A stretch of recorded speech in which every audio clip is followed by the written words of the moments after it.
All right, so with that in mind, from now on, this lecture is being recorded, and if you want, I will try to upload it to YouTube.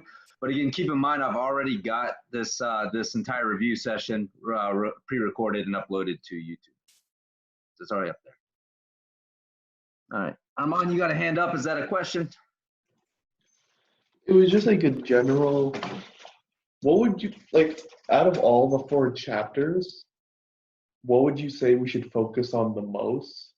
Because I noticed like some of the exam's pretty evenly weighted across all 4 chapters, so you kind of got to know them all.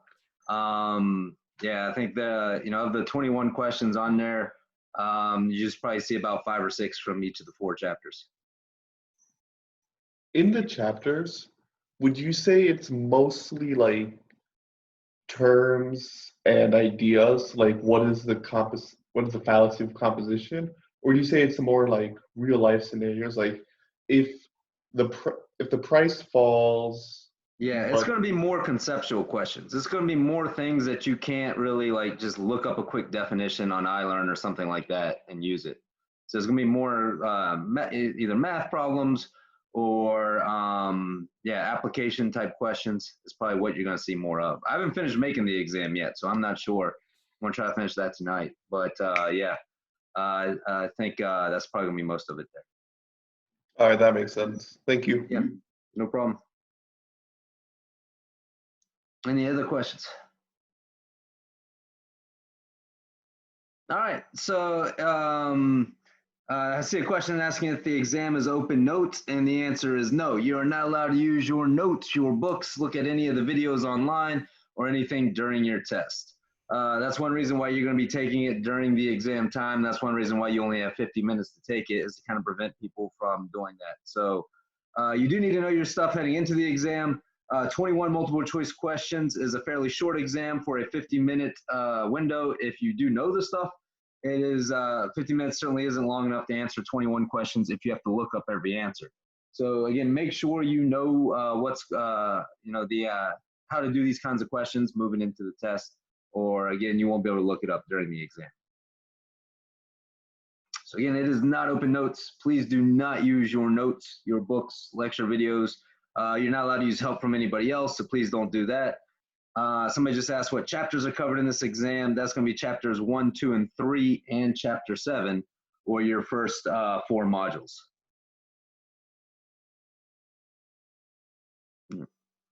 Okay, so I wasn't sure how we should do this review session, but I decided the best way to do it is probably to share my screen. That's going to have the PowerPoint slides on it. And then I will go through those PowerPoint slides, and I'll be kind of asking you all if you all have any questions as I'm going through the slides. With that being said, I won't be able to kind of show everybody the slides and also have the group chat up there at the same time, because then the group chat would cover the slides and the stuff that I'm going over. So with that in mind, if you do have a question, please unmute your mic and go ahead and yell it out when I ask if anybody has any questions, and then I'll be happy to answer it that way. So with that in mind, that's kind of where we're going to proceed from here on out. Somebody just asked, how much more difficult is the exam than the practice exam in the module? And the answer is the exam might have a few more, again, application type questions rather than just definition type questions. Other than that, though, all these questions come out of the same test bank. So you can imagine probably a pretty similar level of difficulty.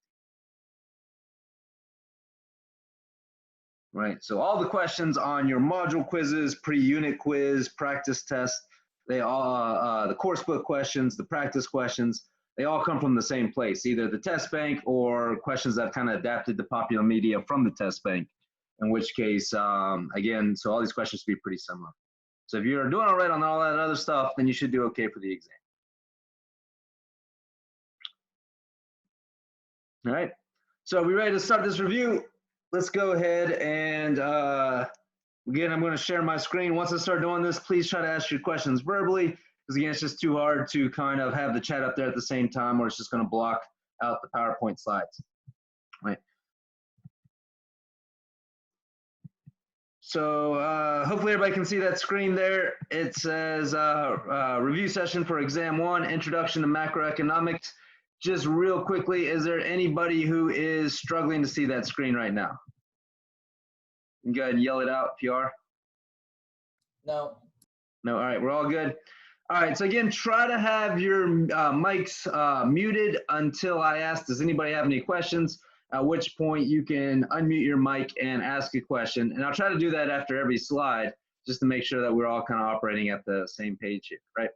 All right, so with that in mind, this is a review session for Exam 1 or ECON2, Introduction to Macroeconomics. As I've already mentioned, the exam does cover chapters 1 through 3 in chapter 7, so everything from the first 4 modules. There are 21 multiple choice questions. Each question is worth 4 points.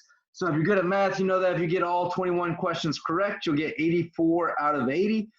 You can miss one question, so if you get 20 out of 21, you get an 80 out of 80. So in other words, you get the full points even if you get 20 out of 21 questions, or you can get full points plus 4 bonus points if you get 21 out of 20 questions correct.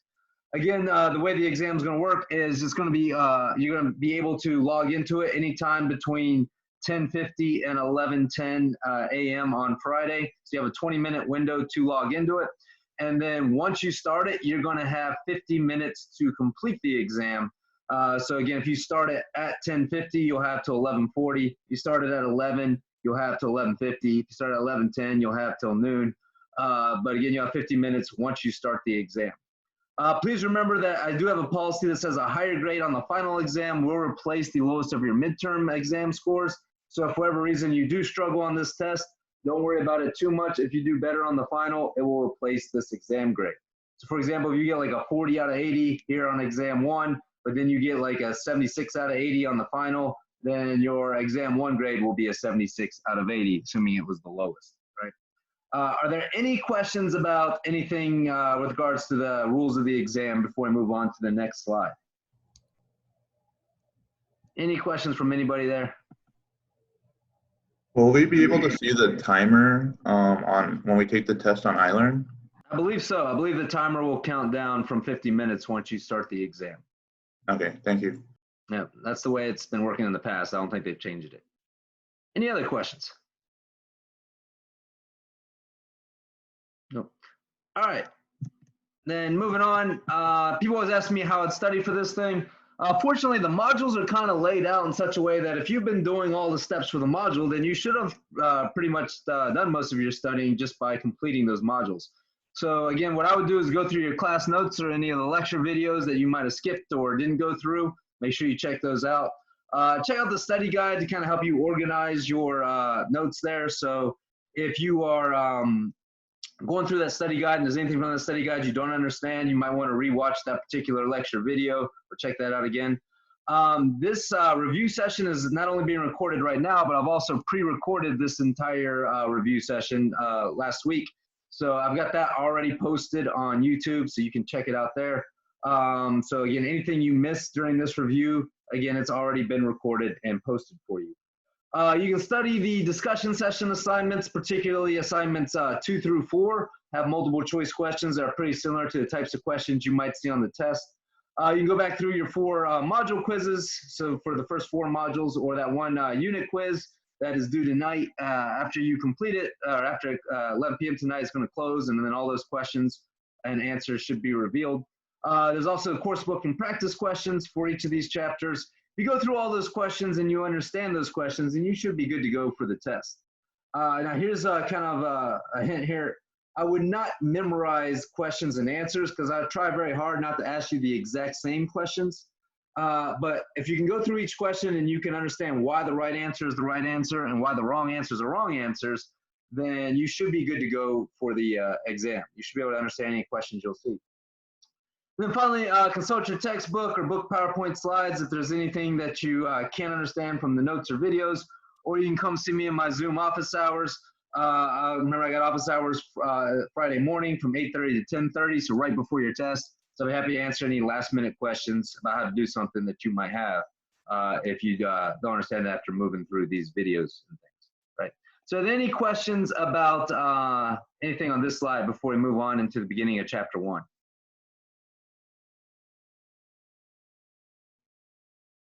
No, everybody's good? All right, so let's go ahead and keep it rolling. So Chapter 1, remember, make sure you know the definition for scarcity. right? Remember, economics is the science of how we make decisions under scarcity, and scarcity is that concept that there's less of a good freely available from nature than people would like. There's not enough to go around so that everybody can have as much as they want. With that in mind, remember that scarcity is not the same thing as poverty. Poverty is more of a subjective term or definition. Depends on which country you're in or what time period you're living in as to whether you might be considered poor, whereas scarcity is more objective. It's always true. Remember that scarcity necessitates rationing or the allocating of those scarce goods to those who want them. You gotta decide how we ration these goods given that there's not enough to go around so that everybody can have as much as they want. And in a market economy, remember we use price to ration those goods. And I talked about in the lecture video why that might be an efficient way to do it. And then finally, scarcity leads to competition. And in economics, competition is a good thing. That competitive behavior leads to more innovation and doing things like keeping costs down and customers happy when businesses have to compete over you as a customer. Right, so any questions about this particular slide before we move on to the 8 guideposts to economics?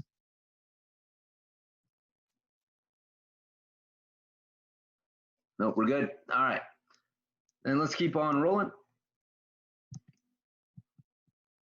So remember we talked about the 8 guideposts to economic thinking. I'm never going to ask you to list these out, or I'm never going to ask you like which one's number 3 or which one's number 7. But again, similar to the types of questions you might have seen in those course book questions for chapter 1, be able to answer any questions about these. So the first one is, as we just talked about, resources are scarce.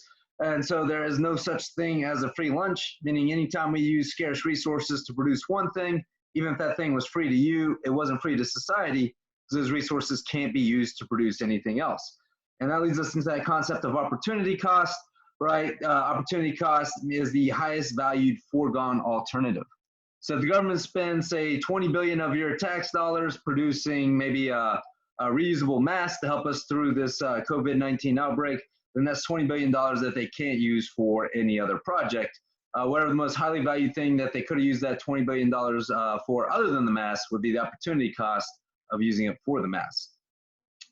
And then number 2 is that individuals are rational. That means they try to get the greatest benefit at the least possible cost. If 2 things cost the same, you're going to choose the one that makes you the most happy. If 2 things make you equally happy, then you're going to choose the one that is cheapest, right? Remember that what's rational for one individual isn't necessarily rational for everyone. People can have different preferences and therefore make different choices. And it could be different choices about what ice cream to eat or different choices about who to vote for. And neither person is necessarily considered wrong. They're making those choices based off their subjective preferences, right? So again, individuals are rational, try to get the greatest benefit at the least possible cost. Any questions about this slide before we move forward?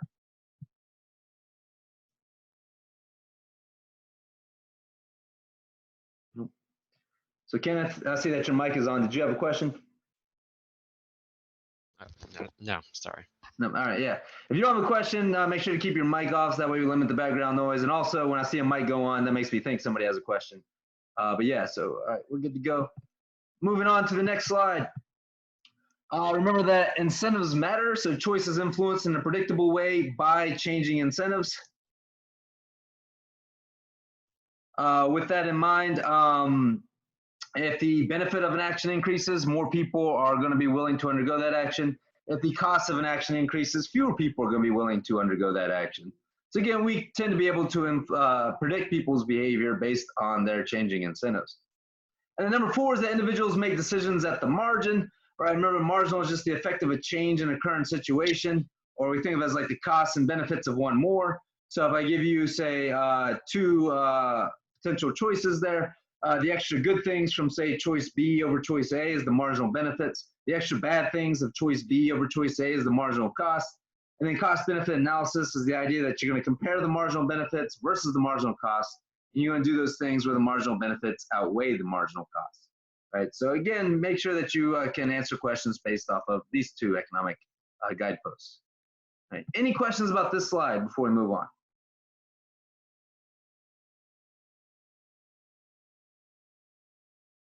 Nope, we all got it. All right. So then our next 4 guideposts to economic thinking is starting off with number 5. Information helps us make better choices, but is costly to acquire. So remember that the more information we gather, the better choice we can make. But just like everything else, information is scarce.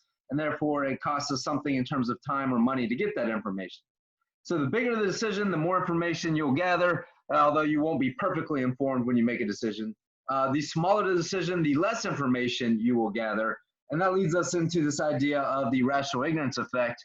We talked about the marginal benefits versus the marginal cost of voting. Right? Remember, the marginal benefit of voting is the probability that you're the deciding voter or that your candidate's going to win by a single vote, and it was your vote that put them over the top, multiplied by how much you actually care that your candidate wins. And because the probability that you're going to be the deciding voter is incredibly small, the marginal benefit of voting is incredibly small, which is why about half the voting age population chooses not to vote at just about every election. Right? The marginal cost of voting might also be small, but you still have to inform yourself and go down to the voting booth and actually cast a vote. And again, that takes at least a little bit of time or effort. And so quite often the marginal costs outweigh the marginal benefits, again, which is why so few people actually exercise their right to vote. So again, because we perceive that our vote doesn't make that much of a difference, right, we tend to be pretty uninformed about our politics. Most classes, when I ask them, can't name, say, the governor of the governor of the state that they live in, or the mayor of the city that they live in, before they can name maybe who was the last finalist on American Idol or something that seems less important. Right. Number 6 says to beware of secondary effects. Economic actions generate both direct and indirect effects. The direct effects are what you expect to happen. The indirect or secondary effects are those things that you didn't necessarily anticipate, and it could cause your policy, which you think or thought was going to be a good one, turn out to be a bad one. I think we talked about in class how fuel efficiency regulations designed to make the environment cleaner actually operate in such a way to make cars smaller and lighter, which increase the fatality rates in accidents. So you're more likely to die in a car accident when you drive a smaller and lighter car versus, say, a bigger or heavier one. And so it had the secondary effect of increasing traffic fatalities. And it also didn't really improve the environment all that much because it made driving cheaper, and so people did more of it. All right, so you got to be aware of those secondary effects, or it could cause your policies to turn out to be the opposite effect that you hoped that they would have. Number 7 is the value of a good or service is subjective. That means it's worth different amounts to different people. Somebody in, say, Riverside, California might value sunscreen more than somebody in, say, Seattle, Washington. Somebody in Seattle, Washington might value an umbrella more than, say, somebody in Riverside. So again, if a person in Riverside has an umbrella and somebody in Seattle has sunscreen, they might be able to get together, make a voluntary exchange, and both sides be made better off as a result. And then 8 is the test of a theory is its ability to predict. How do we know that a theory is valid in economics? Well, we go out there and we test that theory to see if it holds up under real world statistics or evidence. Right? So we actually look at what's happening in the real world to see if it is true. Right?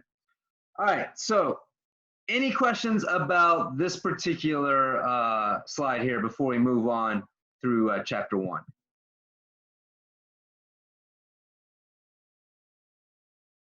If you have any questions, now would be a good time to unmute your mic and ask one.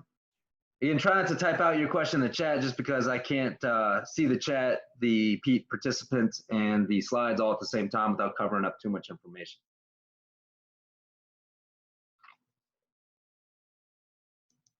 No, we're good. All right. So with that in mind, let's continue on. So this is an example of a question that you might get on the test concerning the 8 guideposts of economic thinking. It says, which of the following is part of the economic way of thinking? All right. So if y'all want, I'll give you a few seconds to see if you can answer that on your own, and then I will go through the answer with you. So take about 20 seconds or so and see if you can figure out that answer.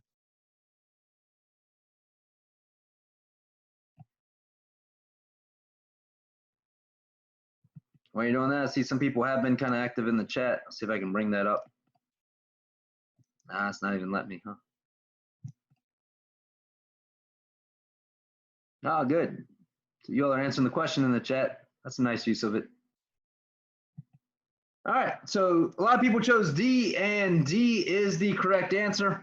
Opportunity costs will be incurred when scarce resources are used to produce a good. That was the very first of our 8 economic guideposts.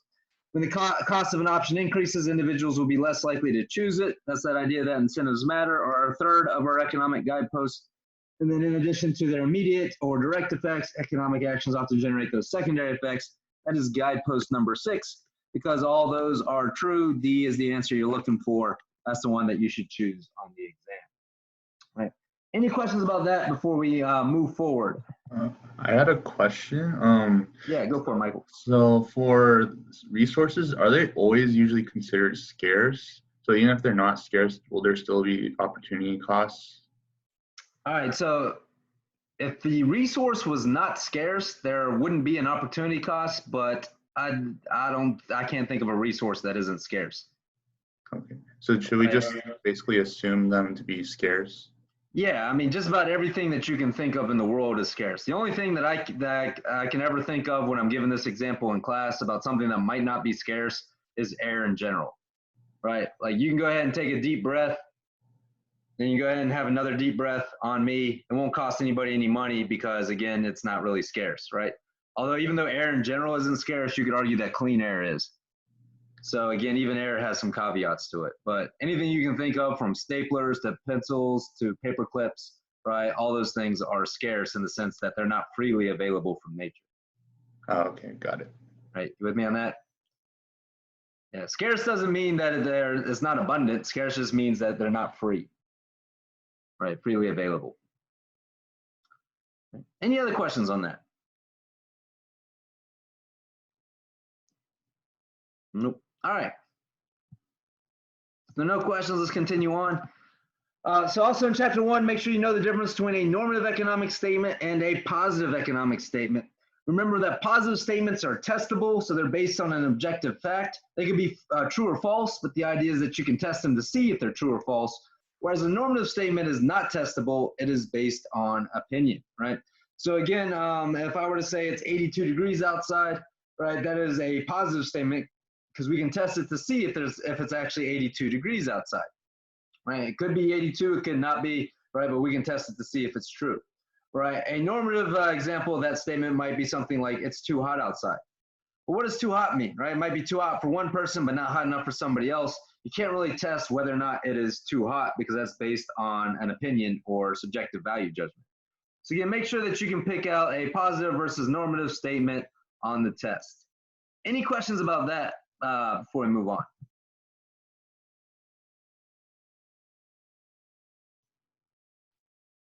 No? All right. So for example, you might want to try this one on for size. So again, which of the following is a positive economic statement? So of those 4 statements, one of those is a positive statement. Again, I'll give you all a few seconds to pick it out. You can type it out there in the chat if you want to do that. And then we will go ahead and keep on rolling.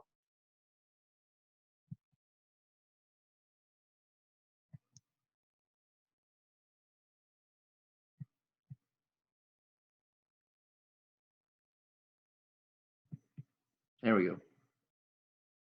All right, looks like a lot of people are answering this question, so let's go ahead and go through it. So reducing unemployment should be the highest priority of the federal government. Well, should it be, or should it be protecting people from the COVID virus, right? These are all subjective opinions, so we know it's not A. B says an increase in unemployment benefits will increase the unemployment rate. Well, we can actually test that to see if it's true, right? Is it the case that when people collect more unemployment, that the unemployment rates will be higher, right? In fact, that's been actually tested throughout time. When you get to module 5, we'll talk about the results of those tests. So that is something that is definitely testable. Corporations should be prohibited from laying off workers during a recession. Should they be? Again, that can be a matter of opinion, especially if they're are prohibited. It might cause the entire corporation to shut down, which might cause more people to be fired. Hard to say. And then finally, Congress should increase unemployment benefits during a recession. Again, should they? There's people who could have different opinions about that as well. You can't really test that to see if it's true. In general, if you see the word should or something being advocated like that in a statement, then that is a normative statement. A positive statement is, again, something that looks like an objective that you could actually test to see if it's true. Any questions about that before we move on?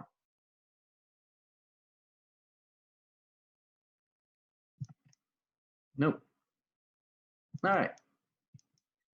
If there are no questions on that, then some of the last stuff that we talked about in chapter 1 were those 4 pitfalls to avoid in economic thinking, right? So number 1 is violation of the ceteris paribus principle. Again, ceteris paribus is just the idea that you want to try to hold as everything outside of your test as constant as possible so that you can look at how the one thing you're testing actually influences the results.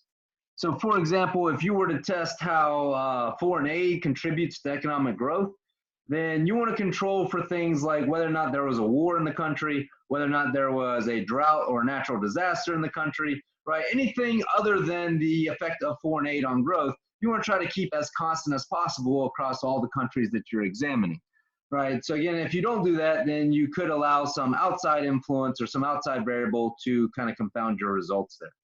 So when we say don't violate the ceteris paribus principle, we mean try to control for as much as you can so that you don't have multiple variables confounding your results. Number 2 is good intentions do not guarantee desirable outcomes, right? So for example, we talked about how the child-resistant safety caps were designed to prevent children from ingesting harmful pharmaceuticals, when in reality, it might have actually allowed more children to ingest harmful pharmaceuticals, as people were either just leaving the caps off the bottles or leaving the bottles out in plain sight so children could get to them thinking that the caps would protect them. So again, the intention was to prevent poisoning, but it actually may have increased the rate of poisoning. 3 is association is not causation. Remember, just because two things happen together doesn't necessarily mean that one causes the other. It could just be a coincidence, or it could be caused by some third variable, or again, some outside factor there. Right, so for example, homicide rates and ice cream sales tend to be highly correlated. Right, when one goes up, the other goes up. When one goes down, the other goes down. That does not mean that homicides lead to eating ice cream, or that eating ice cream leads to homicide. So again, if you don't have a question, I'm going to ask that you mute your mic. Otherwise, people won't be able to hear. So,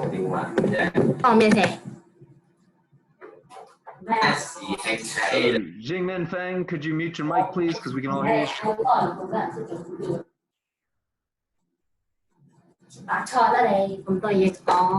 Jingmin Feng, could you please mute your mic so we can keep on going here? Oh, there we go. All right.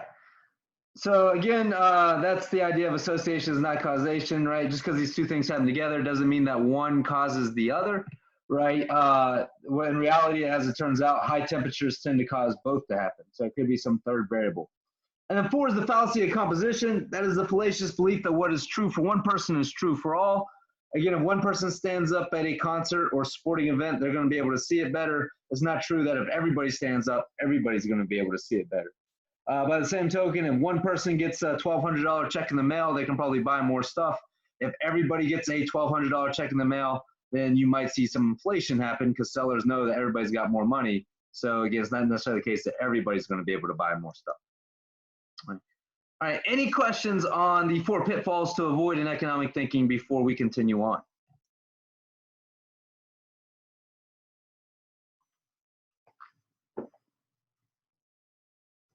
No, everybody understands that stuff? All right. Then let's try one more practice question for chapter 1. It says, an economist once noted that when there was more spots on the sun, there was also an increase in economic activity. He then incorrectly concluded that sunspots lead to increased economic activity. Which of the following best represents the mistake made by this economist? All right, so again, go ahead and feel free to see if you can figure out that answer on your own. I'll give you a few seconds. Again, you can kind of type it out in the chat if you prefer.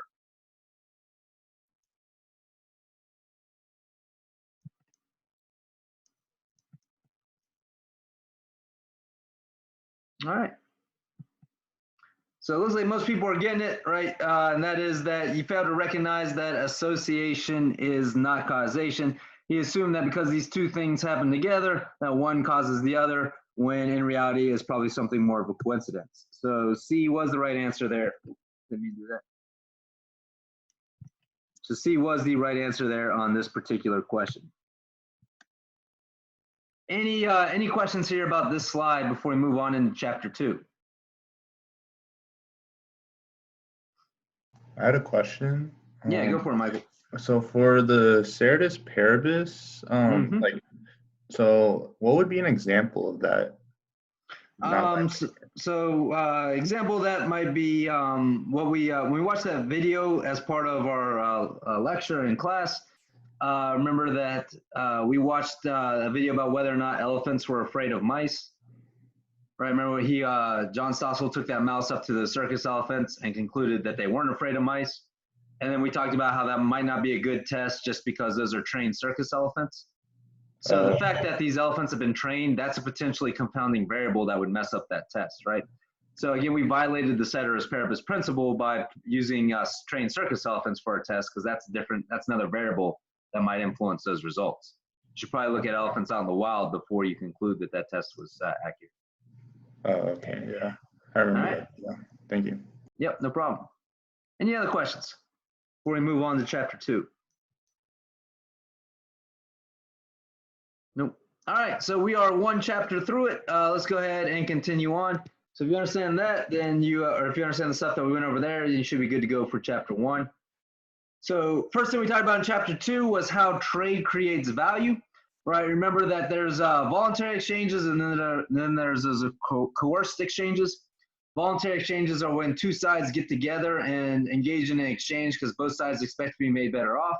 Whereas a coerced exchange is a situation where somebody's forcing somebody to comply by devoting some resources to making that person worse off if they don't comply with their request, right? So if you go on Amazon and you buy something that you're voluntarily willing to pay for, then that's a voluntary exchange, and that creates value, right? It's better for you that you got it because you wanted the item more than the money you paid for it.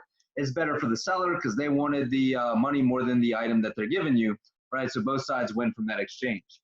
A coerced exchange is when someone, say, points a gun at you and says, give me your wallet or I'm going to blow your brains out, right? Again, you might be trading your wallet for your life, but that is by no means a voluntary exchange. That person is making you worse off if you don't comply with their request. In other words, you're worse off when that guy exists out there with that gun.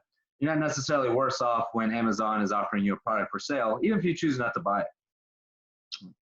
And then understand the process of wealth creation through voluntary transactions, right? This is the idea that you shouldn't hate somebody just for being rich. If they got rich through voluntary trade or for creating items that you're willing to pay for, the chances are they made your life better in the process, right? So again, a lot of people have this mistaken idea that because these rich people have so much, it's the reason why everybody else has so little.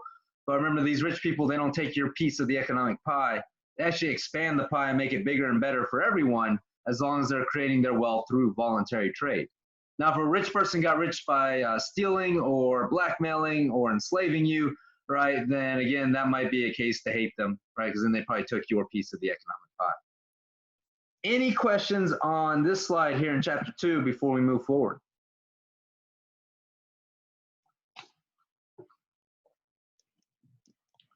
Nope, we're good. All right.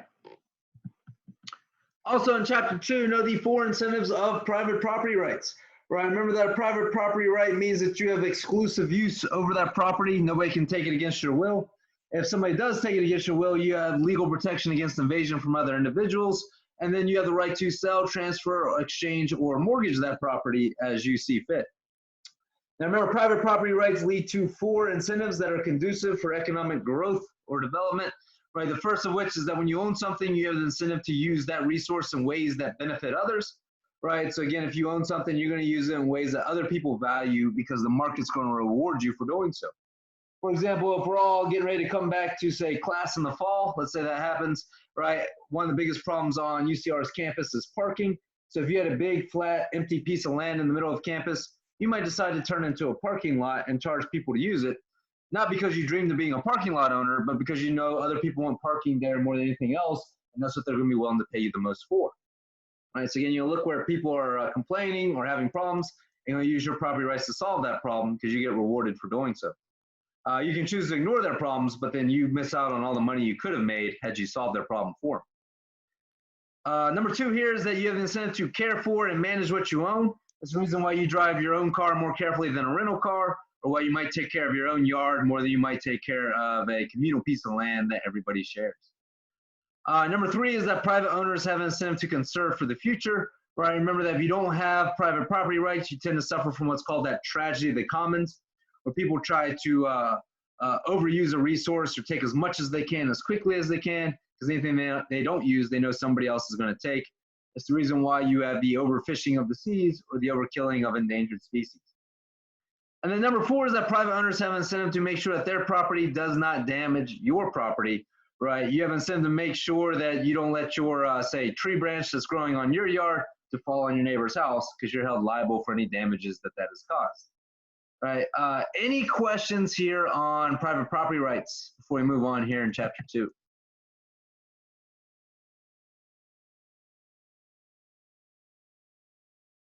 Nope, we're all good on that stuff.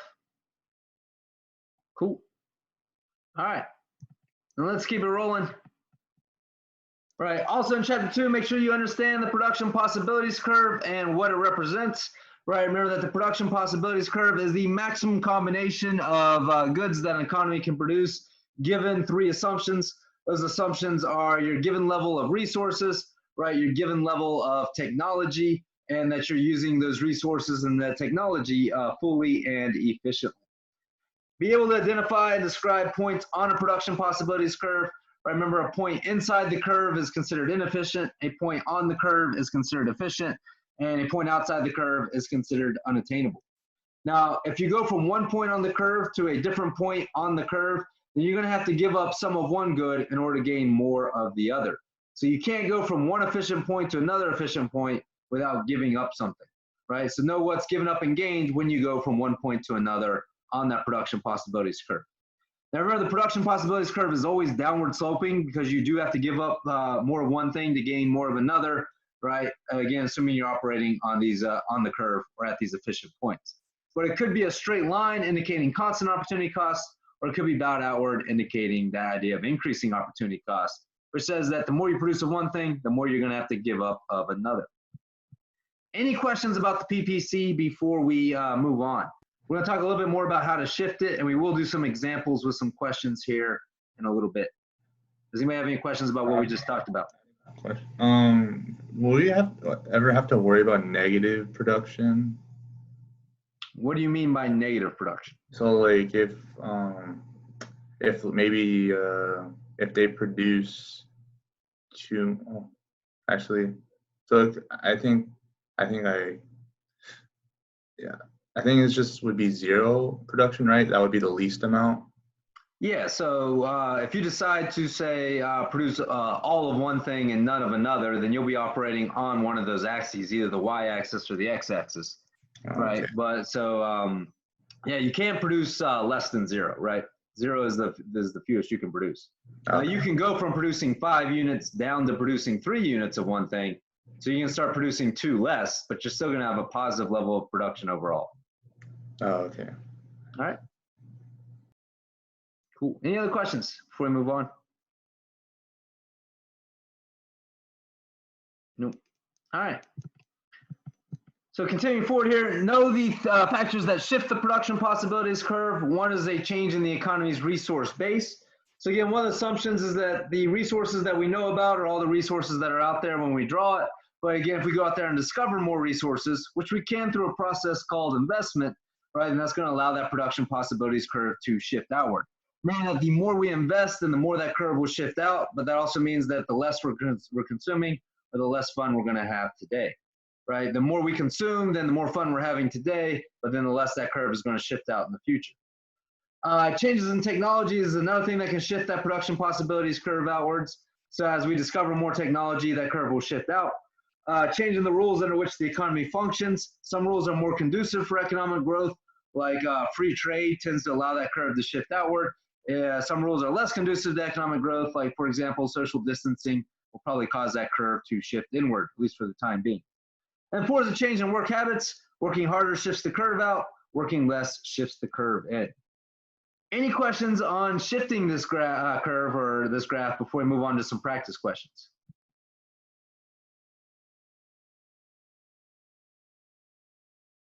Nope. All right. So let's go ahead and try some practice questions here and see if we understand this. So it says refer to figure 2-9, which I've posted there for you. It says if the economy moves from point A to point D, what is the opportunity cost of that move? Right, so what's the opportunity cost of going from point A to point D? Again, I'll give you all a few seconds to see if you can answer that on your own, and then we'll go through it together. Right, again, you can either throw the answer out there in the chat or just record it by yourself, however you feel more comfortable. Whatever makes you learn better.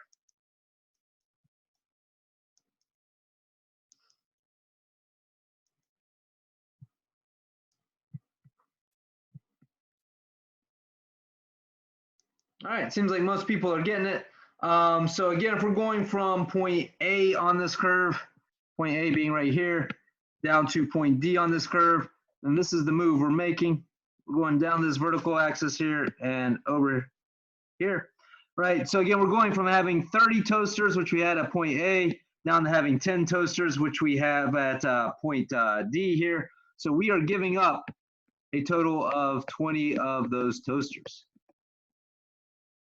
And why are we doing that? Well, probably because we as an economy wanted more toothbrushes. At point A, we have 30 toothbrushes. At point D, it looks like we have 60 toothbrushes. So we are gaining 30 toothbrushes there, right? So the question doesn't ask you what you gain. It asks what's the opportunity cost of that move, or what do you give up? So the answer you're looking for there is B, the 20 toasters. But it asks you what do you gain, and that would be the 30 toothbrushes. Any questions on that before you try a different one? All right, seems like most people got it there with B. Good. All right. So let's keep on rolling here. So the opportunity cost of obtaining 10 additional toasters by moving from point B to point A is, all right, so again, we're going from B to A now on this graph. Tell me what is the opportunity cost of making that move? Again, you can take a few seconds to do it on your own, and then I will go through the answer with you.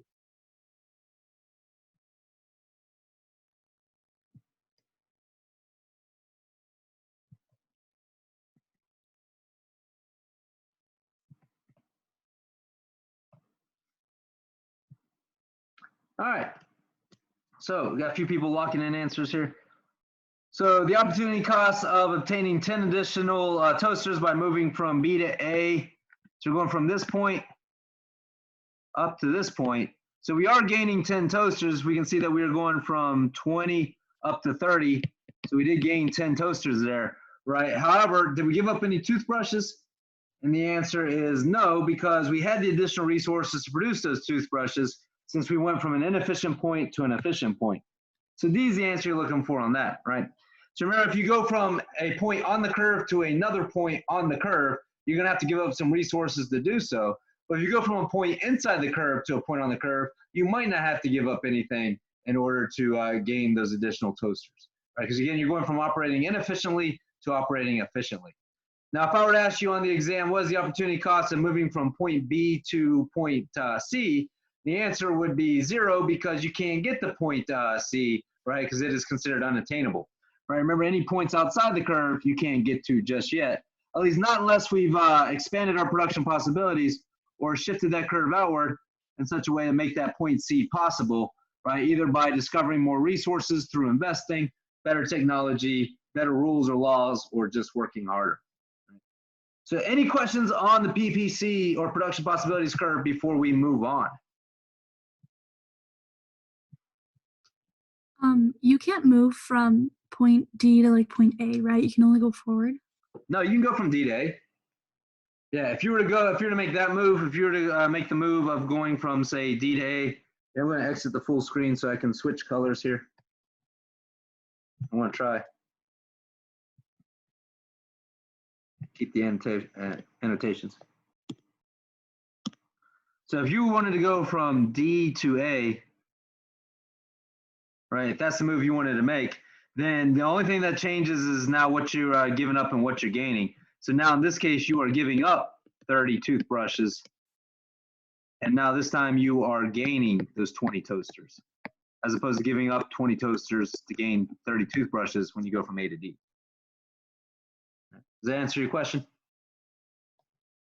Yeah, perfect. Thank you. Cool, no problem. Any other questions about production possibilities curve before we continue on?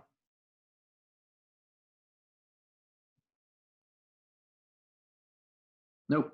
All right. So let's keep it rolling.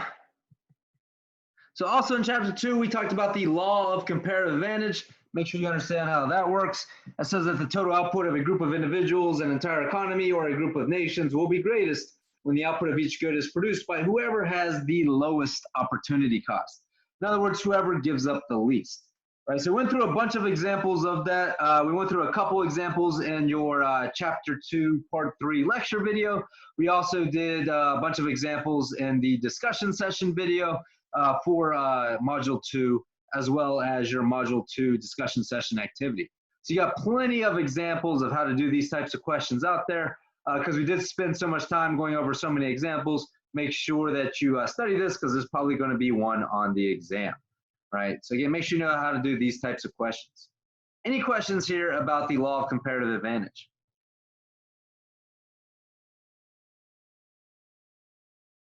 Nope. All right. If there are no questions, then let's go ahead and do a practice one and see if you all can do it on your own. So it says Don can produce 10 pens or 20 pencils in 1 hour, while Bob can produce 10 pens or 10 pencils in 1 hour. Which of the following statements is correct? I'll give you a little bit longer on this one because this one's going to take some math to do, right? But see who has the comparative advantage in this particular question. Just go ahead and take a few minutes. If somebody could lock in an answer in the chat when they got it, then I'll know that people are starting to answer these types of questions.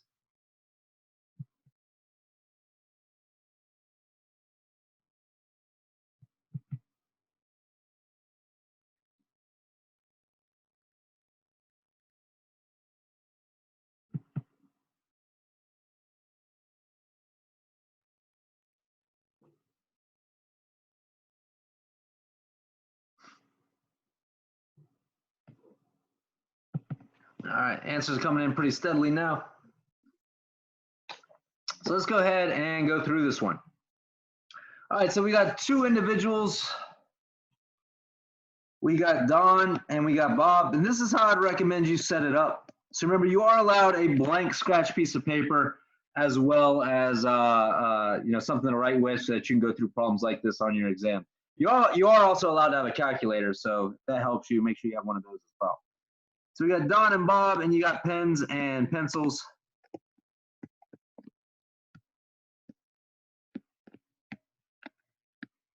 Right. So I tell you in the problem that Don is able to produce 10 pens or 20 pencils in a given hour, while Bob is able to produce 10 pens and 10 pencils in a given hour, right? So with that in mind, you've got to figure out what is the opportunity cost of pens in terms of pencils and pencils in terms of pens for each individual, right? So again, looking at this, Don can either produce 10 pens or 20 pencils. That means for every pen he produces, there are 2 pencils that he can't produce. So his opportunity cost of producing pens is 2 pencils. At the same time, when it comes to producing pencils, right, every pencil he produces, that's about a half a pen that he can no longer make. So his opportunity cost of producing pencils is again about a half a pen. Now Bob's got a 1-for-1 relationship between pens and pencils, meaning that for every pen that he produces, that is 1 pencil that he can't make. And then for every pencil that he produces, that is 1 pen that he can't make, right? So now all you gotta do is figure out who gives up the least to produce pens, right? So again, whenever Don produces a pen, he gives up 2 pencils. Whenever Bob produces a pen, he gives up 1 pencil. So we say that Bob has the comparative advantage in pen production, and that the opportunity cost that he gives up in terms of pencils is the lowest. And remember, you can only have the comparative advantage in one. So if Bob has the comparative advantage in pens, then Don must have the comparative advantage in producing pencils. And we can see that that's true, right? Whenever he produces a pencil, he's only got to give up a half a pen, whereas whenever Bob produces a pencil, he has to give up a full pen. So Bob should specialize in producing those pens, Don should specialize in producing those pencils, and then they can get together and exchange, and both sides be made better off, right? Any questions on that?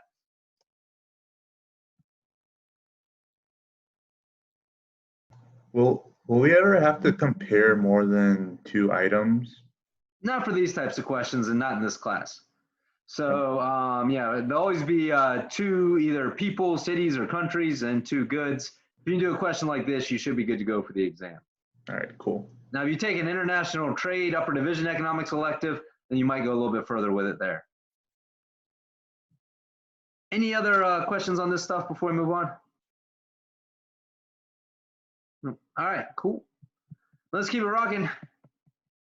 So the final thing we talked about in chapter 2 is the 3 questions that every economy must answer. what will be produced, how will it be produced, and for whom will it be produced. Make sure you know the difference between capitalism and socialism and how they answer those questions, and why capitalism tends to work better at creating economic growth and prosperity, as at least measured by income per person. At least that's the way it's worked throughout history so far. Right? So remember that when it comes to capitalism, private individuals own the means of production, so they decide what will be produced and how will it be produced under the guidance of those private property rights, and they decide who gets what based off who's willing and able to pay for it, what we call that market organization. Right? Under socialism, it is a group of central planners or government officials that decide what's going to be made, how it's going to be made, and who gets it, right, through that process of collective decision making. Now remember, the reason why capitalism tends to be a more effective way of getting the most out of our resources is because for the most part, you know your own preferences better than somebody else knows your preferences. So you can decide for yourself what you're best at producing and also like what you want to consume more easily than somebody who might live 3,000 miles away can decide for you what you should be producing and what you can consume. Right? So again, it's just a matter of people knowing themselves better than somebody else knowing them as to why capitalism tends to be a more efficient system of economic organization. Any questions on that?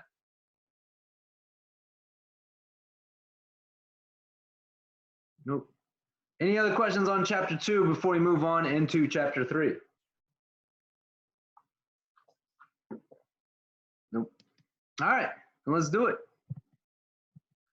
So chapter 3, remember the law of demand says that there's an inverse relationship between price and quantity demanded, right? Any inverse relationship is going to create that downward sloping curve, right? So if you're looking at a demand curve, right, you're going to have, again, a downward sloping line from left to right.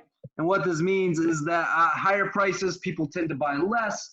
At lower prices, people tend to buy more, right? Any questions about the law of demand or that demand curve before we move forward?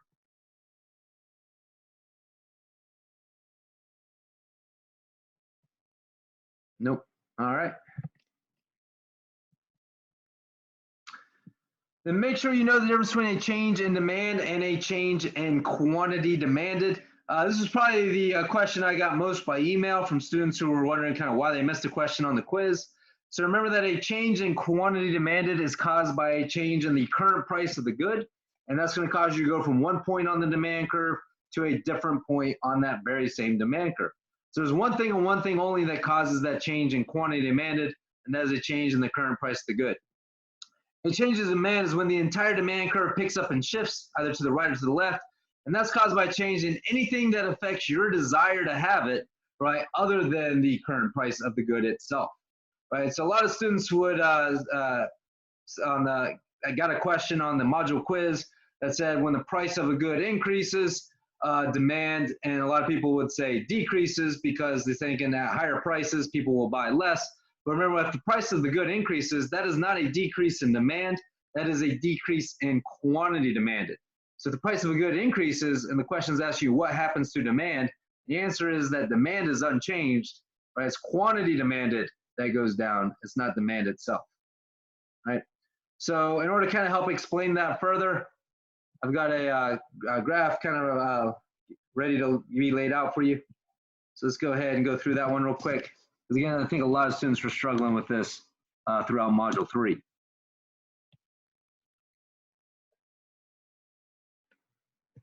Right. Supposed to be quantity there. So we got a downward sloping demand curve that looks something like this, right? So at a price of, say, $10, people might want to buy 20 of this item, and at a price of $5, people might want to buy, say, 40 of this item, right? So again, we'll call this, say, point A, and this point B, we'll call this D1, right?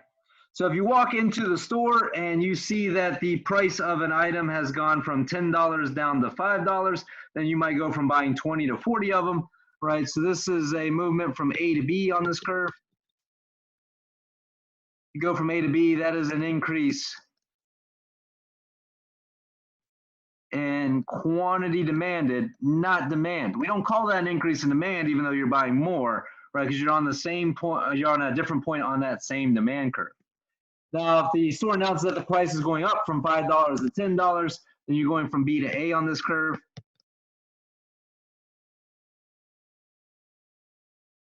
That is a decrease, not in demand, but in quantity demanded, right? You are buying less, so we call that a decrease in quantity demanded, but you're on that same curve, so that's not a change or shift in demand, right? Now, something happens that causes you want to buy this item more at all the same prices, so now you really want to buy this item, like we're talking about something like hand sanitizer that's more popular these days, so that's going to shift our demand curve out to the right. So it's going to look something like this, call that D2, right? So at a price of $10, people might want to buy, say, 50 of these items, and at a price of $5, they might want to buy 100 of these items. That's you buying more at the exact same price, right? So again, if the price stays $10, right, when you shift from D1 to D2, you're still going to want to buy more. Or if the price is at $5, when you shift from D1 to D2, you're still going to buy more. So you can buy more at all the different prices. So when you go from D1 to D2, that is an increase, not in quantity demanded, even though you're buying more. We call that an increase in demand because we're shifting out to an entirely new relationship between price and the quantity that we're going to buy. Now, if this whole coronavirus thing ends so that we don't need these items as much anymore, right, then again, we might shift this curve to the left. We'll call that D3. So at a price of $10, you might only want, say, I don't know, 12 bottles of hand sanitizer. Oop, didn't mean to do that. At a price of $5, you might want, say, 24 bottles. So again, you're buying less at every price. So when you go from D1 to D3, that is a decrease.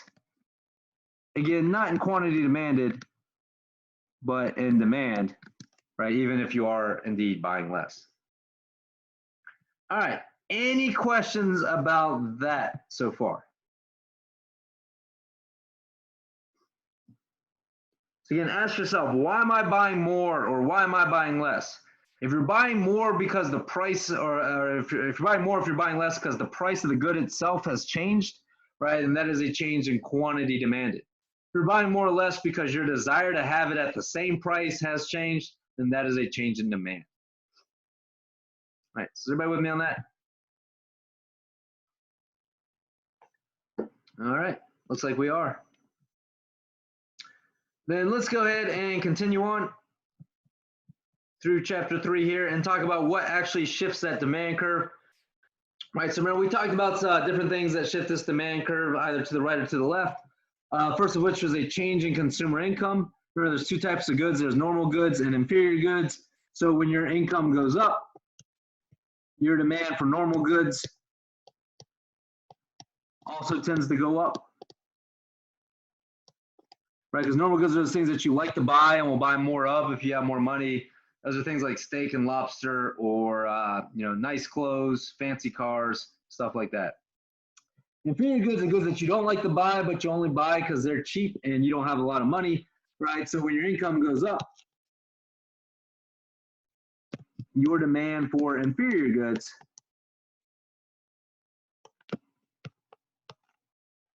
goes down. Right, so again, these are things like ramen noodles or bologna or used underwear, stuff that you probably don't want to buy, but you only buy because you have to because you don't have a lot of money. The more money you make, the lower your demand for those ramen noodles because you're going to buy the steak and lobster instead. Right?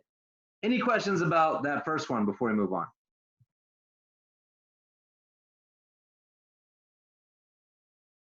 Nope. All right. Number 2 is a change in the number of consumers.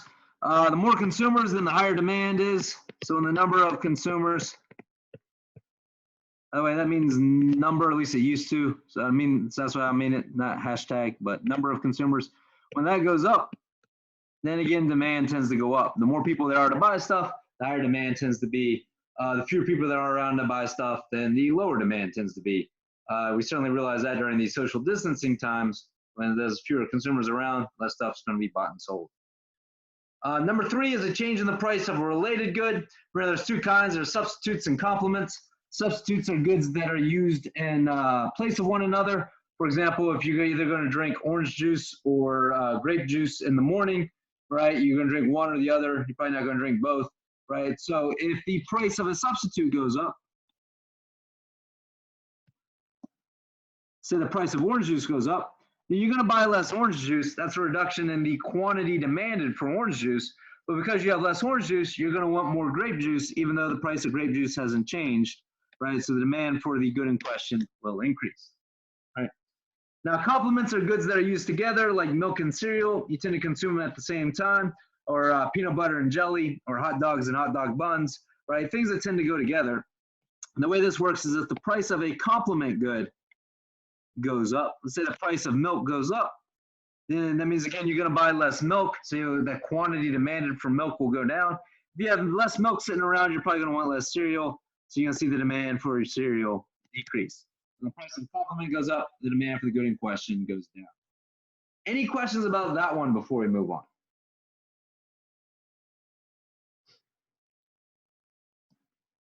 I had a question for that. Yeah, go for it, Michael. Will we ever have to deal with like a question with complements and substitutes, or just one or the other? Probably just one or the other. Okay. I probably won't put both those shifts in the same question. Generally speaking, when I do a double shift question, it's always going to be one thing's going to shift demand and the other's going to shift supply. Okay, I see. So I won't do two demand shifts or two supply shifts in the same question. All right, thank you. Yep. Any other questions? Everybody's good? All right. Change in expectations is the other one. So expected price is what you think is going to happen to the price in the future. So the way this works is if you expect the future price to go up, then the current demand for this particular item will also go up, right? So if you expect the price of gasoline to say double tomorrow, right, then you're going to probably fill up your tank today. And it works in the opposite direction as well. If you expect the price of gasoline to be cut in half tomorrow, which might be even more realistic, then you're probably going to wait till tomorrow to fill up your tank.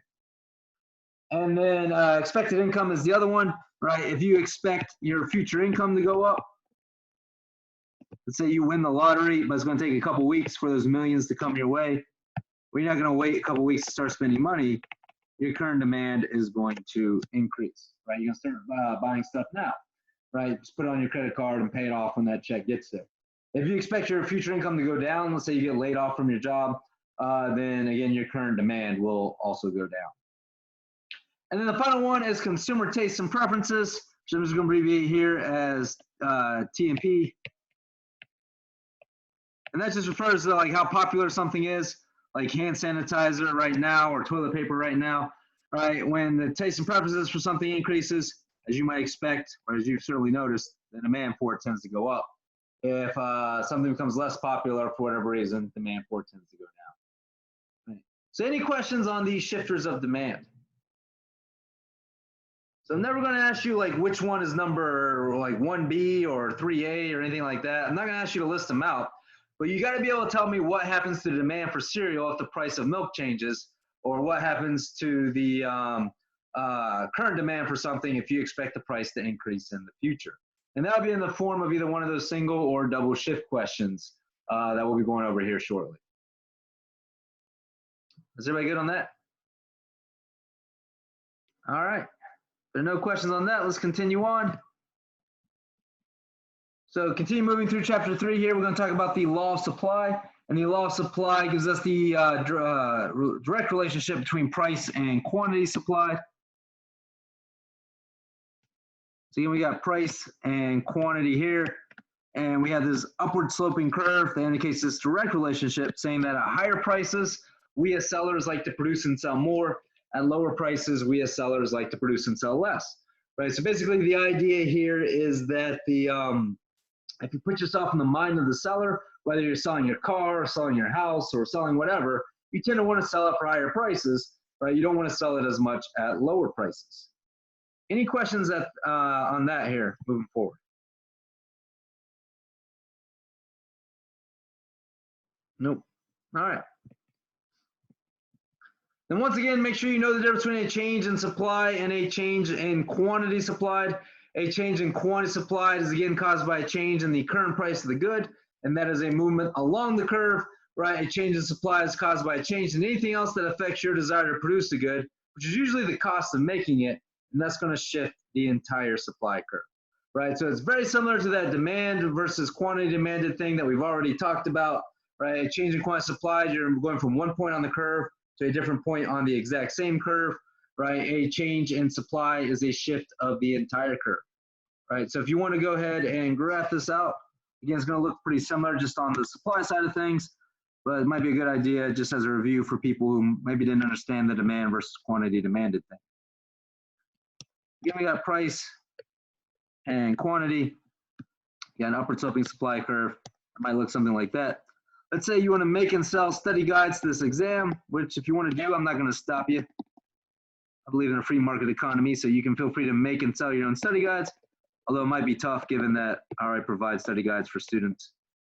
But let's say that if you get paid $10 for selling study guides, you might produce and sell, say, 20 study guides. If you get, say, $20 per study guide, you might go through the work of answering enough emails to produce and sell maybe 40 study guides. So again, you're going from point A to point B here. The price of study guides goes up, and you're probably going to want to produce and sell more of them.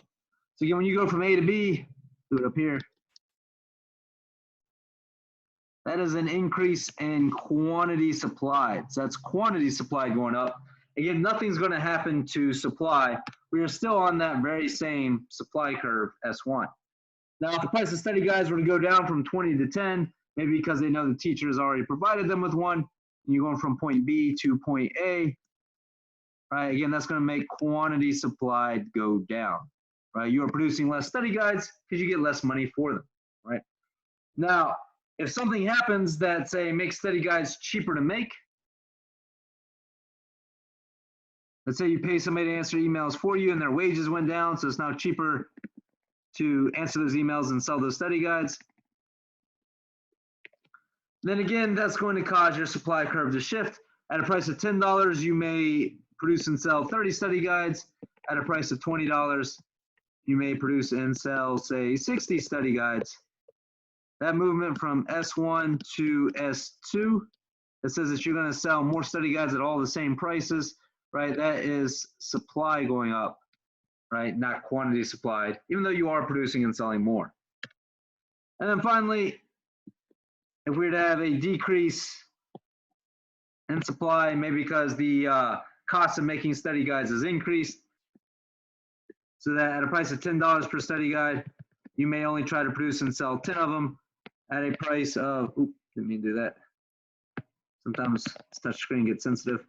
At a price of $20 per study guide, again, you might only make and sell 20 of them, right? Then you're going from S1 to S3, that's going to cause supply to go down, right? So that's a decrease in supply, not quantity supplied, even though you are producing less. All right, so you can ask yourself, why am I producing more or why am I producing less? If it's because the current selling price of the good has changed, then that is a change in quantity supplied. You're going from one point on the curve to a different point on that same curve, right?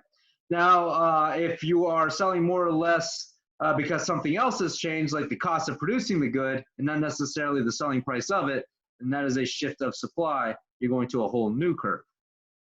Any questions on that before we move forward?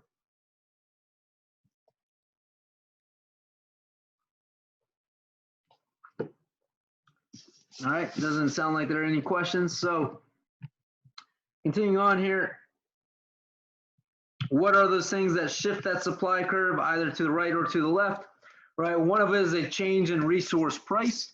So if the price of a resource goes up, like the price of the labor that you pay somebody to produce something, or maybe the price of an ingredient used to make it, then that is going to cause our supply to go down. Right, the price of the resource were to go down, it's going to be cheaper to make. That will cause supply to go up. Number two is technology. Whenever technology improves, it's usually cheaper to produce things, so supply will go up. If technology were to somehow go down, that would cause supply to go down with it.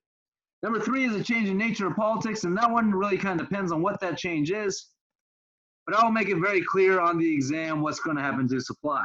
So for example, like a crop freeze that destroys the orange crop, you should be able to interpret that as supply going down. Unseasonably good weather that causes the orange crop to thrive, you should be able to interpret it as the supply of oranges going up, right? So that'd be an example of a change in nature. Politics might be something like if we get into a trade war with the Middle East, then that might cause our supply of oil to go down. Peaceful relations with the Middle East might cause our supply of oil to go up. And then the 4th one is taxes, which is kind of related to politics, but we keep that one as separate because that one has a definite direction. It is always the case that when the government takes more money away from you for doing something, people tend to do less of it. In other words, when taxes go up, supply tends to go down. If taxes were to go down, then supply would go up. Any questions on that, on these 4 shifters of supply before we move forward?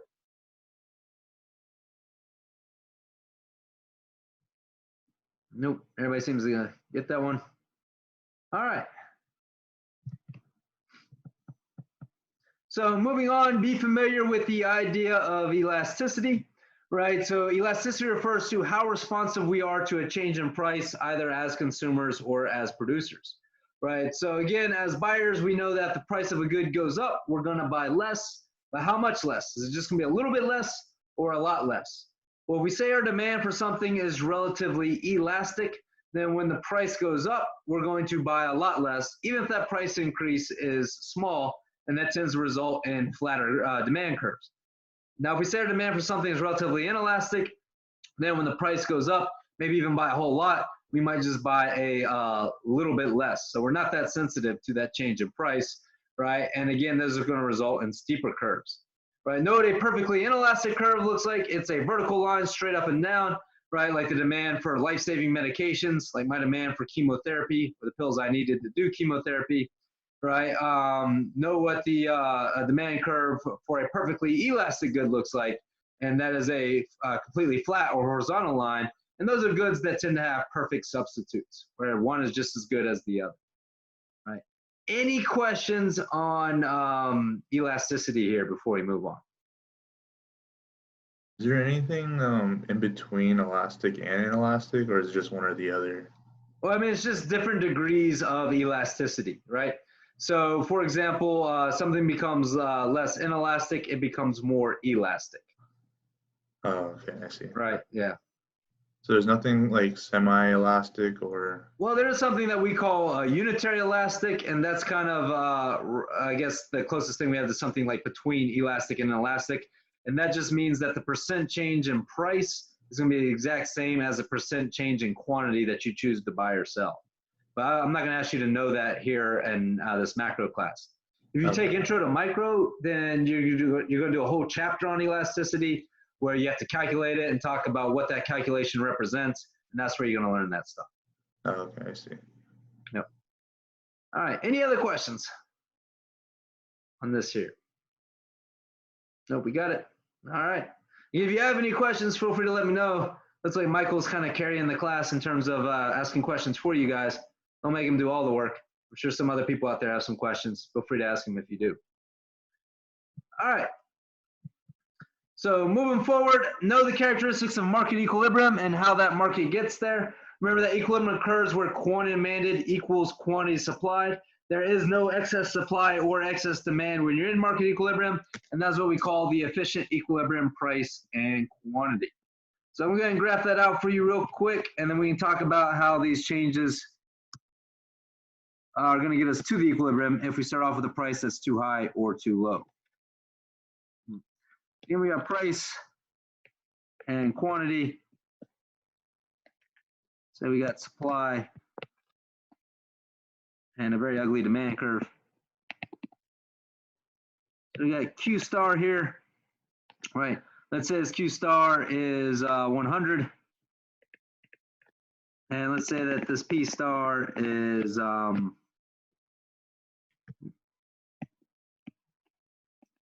call it $5. Keep the numbers easy to work with. All right, let's say this is packages of toilet paper, right? So at a price of $5 per package, you might have 100 people wanting to buy toilet paper and then 100 packages of toilet paper being sold. Remember here at Q star, we're in a situation where quantity demanded is equal to quantity supplied, right? But what if the price of toilet paper was, say, too high, right? So let's say that we'll call this PH. Say the price of toilet paper was $8 per package. If that's the case, where that $8 hits the demand curve, this is going to give us quantity demanded. Right, we'll say that is say 60 units. So again, at a higher price of $8, you're only gonna have 60 packages of toilet paper being demanded, as compared to that price of $5 where you had 100. But people are gonna be more eager to supply this toilet paper at this really high price. We'll call this quantity supplied. Right, you might have 140 units being produced. Right. So again, we have 140 packages of toilet paper out there. We only have 60 being desired at this price. So that gives us an excess supply of 80 packages. Right. So again, if you're running a store and you have 80 packages of toilet paper sitting there rotting on the shelves that nobody wants, you might be induced to lower the price. As you lower the price, that's going to encourage consumers to go out there and buy more toilet paper, which is good because again, you've got a lot sitting on the shelves that you couldn't sell before. It's also going to encourage producers to make and sell less toilet paper until you get to that equilibrium price. And so that's how we kind of move to get to that market equilibrium. Now, if the price of toilet paper is too low, let's say that we got a price of, say, $3 here per package. At that price of $3, notice that we're going to hit the supply curve first. That might give us a quantity supplied of 50. At the same time, at a price of $3, you might have a quantity demanded of 150. Right? Again, you have more people wanting to buy it at $3, but less people want to make and sell it when they can only get $3 for it, as compared to $5. Right? So again, we've got an excess demand here. You now have 150 people lined up for toilet paper, but only 50 packages of toilet paper available. So you got 100 people who want toilet paper but can't get it, which might be the situation that a lot of people are in right now. Now, there is a fix for this situation. We can allow the price to rise. If you do that, then again, the store will be like, well, all these people want toilet paper and we just can't keep it on the shelves. What if we jack up the price? That's going to do two things. One, that's going to cause people to want to buy less toilet paper. So people might stop hoarding it and buy just one package instead of maybe 2 or 3. And at the same time, that's going to cause sellers to go out there and work really hard to produce and sell more toilet paper or get more toilet paper into your store. And again, it gets back to that equilibrium. The reason why you don't see that happening, particularly here in California, is because they have a law against that. You're not allowed to raise prices during a state of emergency. It's called an anti-price gouging law. And the good thing about that is it keeps goods cheap for people so that they can afford them. The bad thing about that is it'll keep these shortages in place so that people won't be able to get any toilet paper at all. All right, so again, there are costs and benefits to that law. All right. Any questions about this market equilibrium or how it works? Will we always see the supply being elastic for market equilibrium? So when you say elastic, what do you mean? So like, well, the definition is like a change in quantity is sensitive to a change in price. So will we ever see like an inelastic, like quantity? Like a perfectly inelastic supply curve? Yeah, and market equilibrium, or that is possible, but you are not going to see it here in chapters 1 through 3 or chapter 7. okay. When we get to chapter 9, we're going to introduce the idea of a long-run aggregate supply curve, and that will be perfectly inelastic. But you won't see it for this first exam. I see. Okay. Any other questions?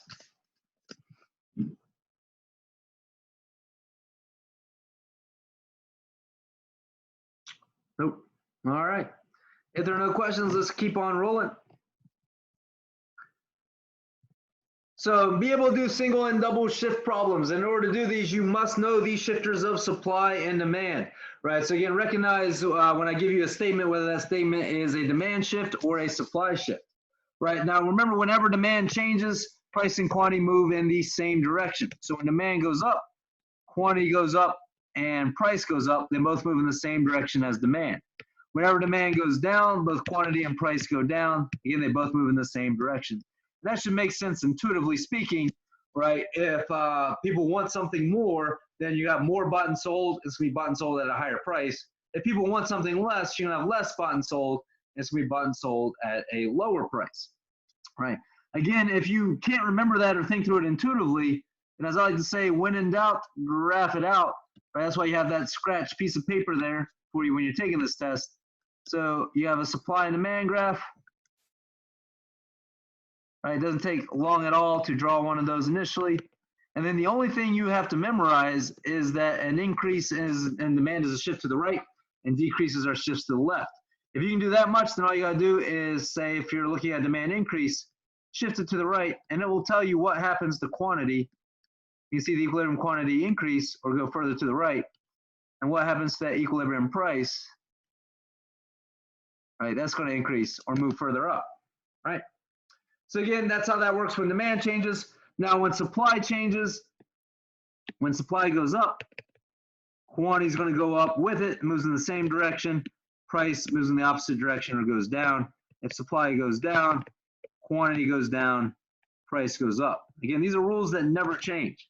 And again, this should make sense intuitively. If we're producing more of it, there's going to be more out there to be bought and sold. But because there are more out there, they're less rare, so it's going to be cheaper.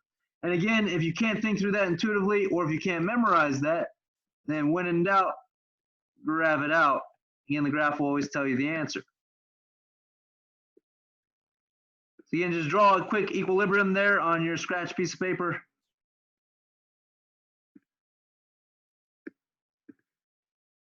Let's say the statement has your supply curve going down or decreasing. All you have to do is remember that decreases are shifts to the left.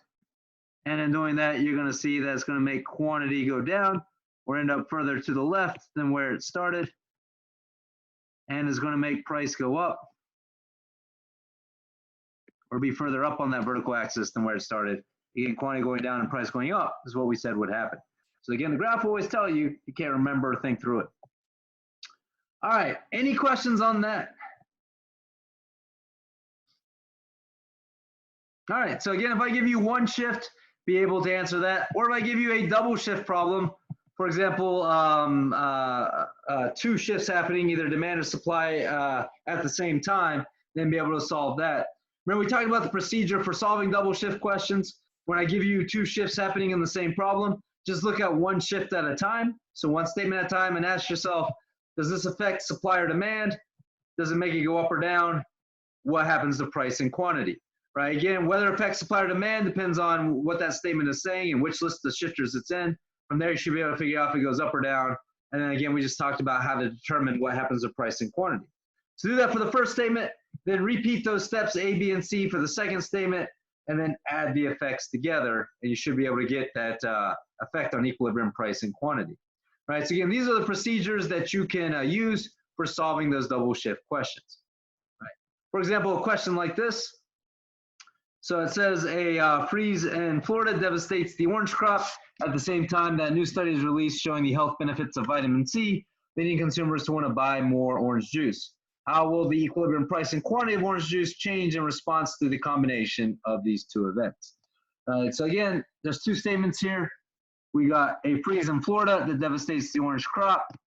We also have a new study is released that shows the health benefits of vitamin C, causing people to want to buy more orange juice, right? So using those two statements, see if you can figure out what happens to equilibrium price and quantity.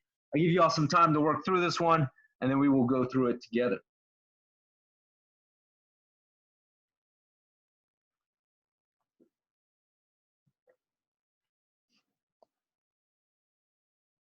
While y'all are working on this one, please remember that these slides are located on iLearn. A pre-recorded video of this is located on iLearn. And these questions with the answer key are also posted up there for you on iLearn, both in Module 4 page as well as in the under course materials. There's a folder labeled review sessions. You can find it there as well. I had a question. For the labeled graphs, will they be on the PowerPoint? For when you say the graphs, what do you mean? So like I was looking through the PowerPoints, like when in the video you do the graphs, but Yeah. like if you just see the PowerPoint by itself, the graphs weren't there. Yeah, the graphs won't be there, but the video has me going through them all. Oh, but they won't be posted on the PowerPoints, or? No, the PowerPoint will be blank. I guess I can post the PowerPoint with the completed graphs on there if you like after today. But again, the video will have me going through them step by step, so you can just watch on the video if you prefer. Oh, okay. Yeah, I just like to have the graphs on the slides if that's okay. Or... Yeah, sure. I'll be happy to do that. But one thing I'll say is don't memorize graphs. That won't help you at all. Learn how to graph. So definitely make sure you understand kind of how these graphs work. Don't try to memorize the pictures of graphs in your head. Oh, okay. But yeah, All I'll right. go ahead and post them if you like. All right, cool. All right. So with that in mind, let's go through this problem. So first statement says that we have a crop freeze in Florida that devastates the orange crop, right? You should know that that is going to be a supply shift. That's a change in nature or politics. And again, the orange crop going down, that's going to make supply go down, right? Now, again, you should be able to memorize or think through intuitively that there's going to be fewer oranges out there, given that there's this crop freeze, and that's probably going to make the price of oranges go up. Can't do that, then again, graph it out like we did in that last slide. And then in the second statement, it says a new study is released showing the health benefits of vitamin C, which leads consumers to want to buy more orange juice, right? That's definitely a demand shift. It's going to be an increase in consumer tastes and preferences, and that's going to make demand go up. So again, for each statement, we're asking, is that supply or demand? Does it make it go up or down? And then what happens to quantity and price?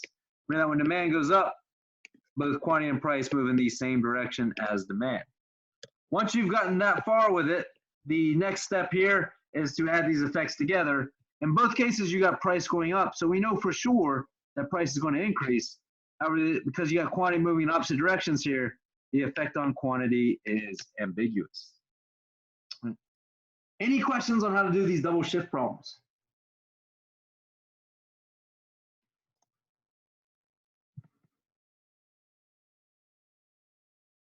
No, we're good. All right. So again, make sure you can do one of those. I guarantee there will be one on the test. All right, and then the last thing we talked about in chapter 3 is the concept of the invisible hand principle. That is the tendency for people while pursuing their own interests to promote the economic well-being of society.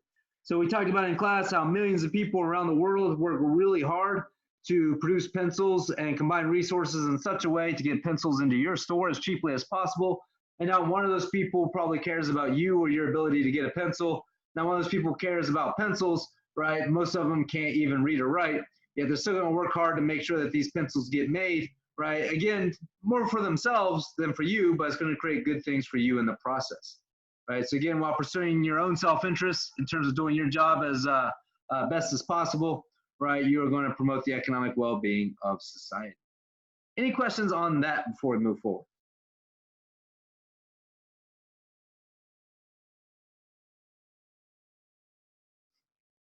Nope. All right, then that is chapter 3. So the final chapter that's going to be on the exam is chapter 7, which you should be going through in the module right now if you haven't already, right? So again, if you've gone through all this chapter 7 stuff, this is just going to be a review of that material. If you haven't, some of this might be a little bit new for you.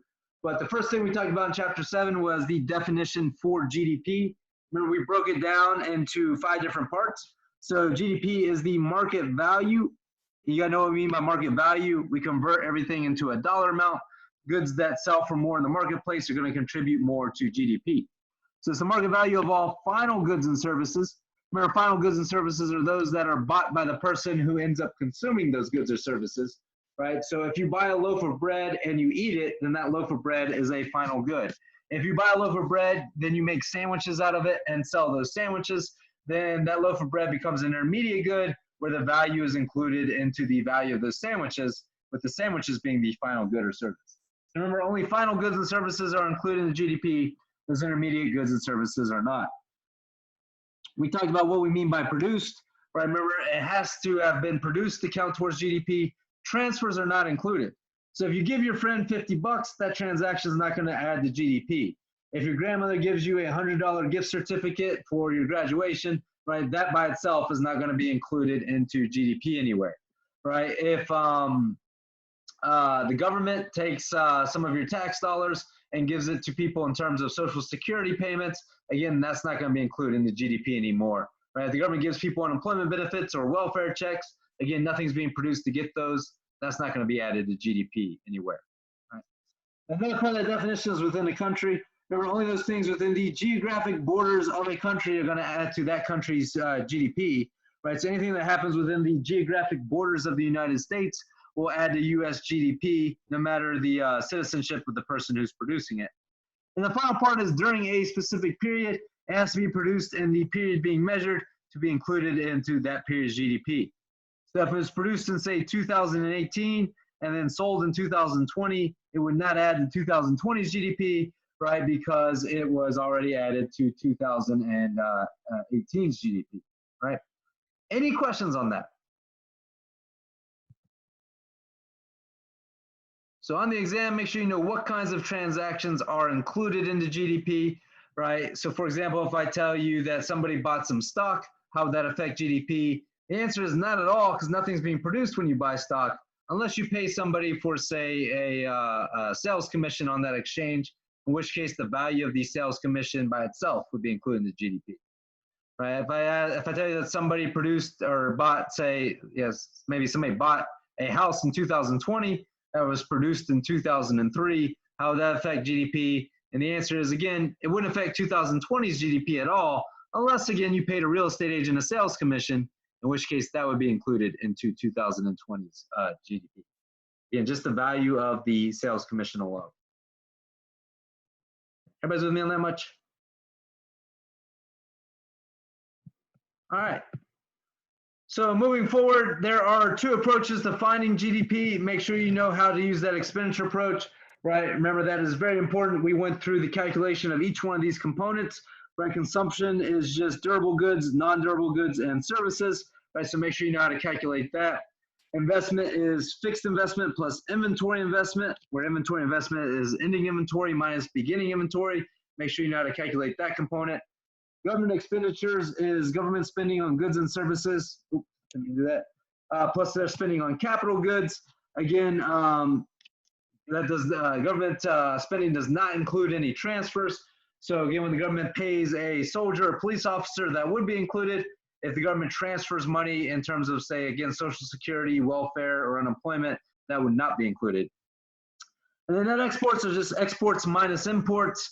Again, if imports are greater than exports, that number could be negative, and that tends to be the case within the United States.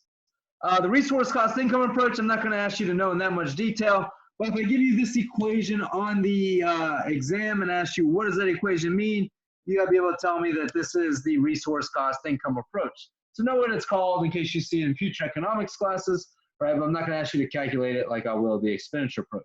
Right, so again, this one, make sure you know this really well. Right, this one just be able to recognize on the test, right? Any questions on this slide here? Can you go over what the C, I, G, and NX stand for again? Yeah, so the C is consumption. Okay. Right, that's durable goods, non-durable goods and services. The I is investment. That's fixed investment plus inventory investment, where inventory investment is ending inventory minus beginning inventory. G is government expenditures, right? Again, that's things that the governments buy, but again, it doesn't include transfer payments. And then NX is net exports. That is exports minus imports. And if imports are greater than exports, then that number is negative, and that is usually the case for the United States. All right, thanks. Yep. Any other questions? I got a question. It was about the last slide. So if a house or a car was produced in that same year and you bought it in the same year, would that count towards the GDP? Yeah, so if a house was, say, produced in 2020 and you bought it in 2020, then that would be added to 2020's GDP. And that would be the same for a new car too, right? Yeah, again, anything that gets produced, as long as you're focusing on when it was produced and not when it was sold, then you'll probably get it right. Okay. Any other questions? Nope. All right. So with that in mind, be able to do a question like this on the exam. I think I have a question similar to this on your all's Chapter 7 module quiz. So it says, suppose in the year 2018, people spent $200 on durable goods, $200 on non-durable goods, and $100 on services. During that same year, the government paid $200 to soldiers and police officers, spent $100 building missiles and highways, and spent $200 on welfare, unemployment benefits, and $300 on Social Security. During this year, the United States had imports totaling up to 500 while exporting 400 worth of goods and services. And finally, firms spent $200 on machines that will increase their production capacity, and they raised the amount of goods in their inventories from 400 at the beginning to 500 at the end. So again, using this, calculate total GDP. And you're going to have to use that Y equals C plus I plus G plus NX formula to do it. So see if you can do that on your own, and then we'll go through how to do it. Philip, did you have a question?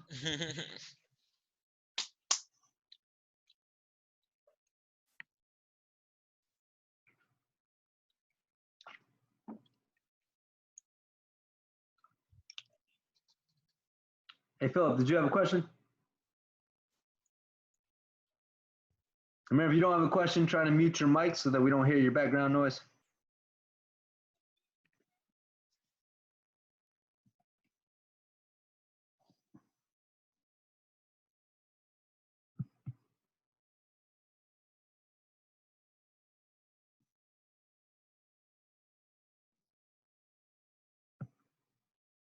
All right, so it seems like a lot of people are starting to answer this question. Some of them are getting it right, some of them not so much. Let's go ahead and go through it together. All right, so it says you spent $200 on durable goods, $200 on non-durable goods, and $100 on services. All that falls into that consumption component of GDP, right? So for consumption, it's just those three numbers added together. That is a total of $500 that goes under that. All right. Now, if we're looking for, didn't mean to do that, sorry, for the investment component for GDP, right, then again, that is our fixed investment. So it's going to abbreviate FI plus our inventory investment, right, where inventory investment is that ending inventory minus beginning inventory. So that's the formula you're going to need for that, right? You're going to find those numbers there towards the end where it says finally firms spend $200 on machines. That's what we call that fixed investment. There we go. Plus, at the end of the year, that looks like they had $500 worth of stuff in their inventory. And then at the beginning of the year, it looks like they had $400 worth of stuff in their inventory. So they produced $100 worth of stuff that's been added to their inventory throughout the year. So that 200 plus that 100 gives you the $300 that is going to go under the investment component, right? Everybody with me with that on that so far?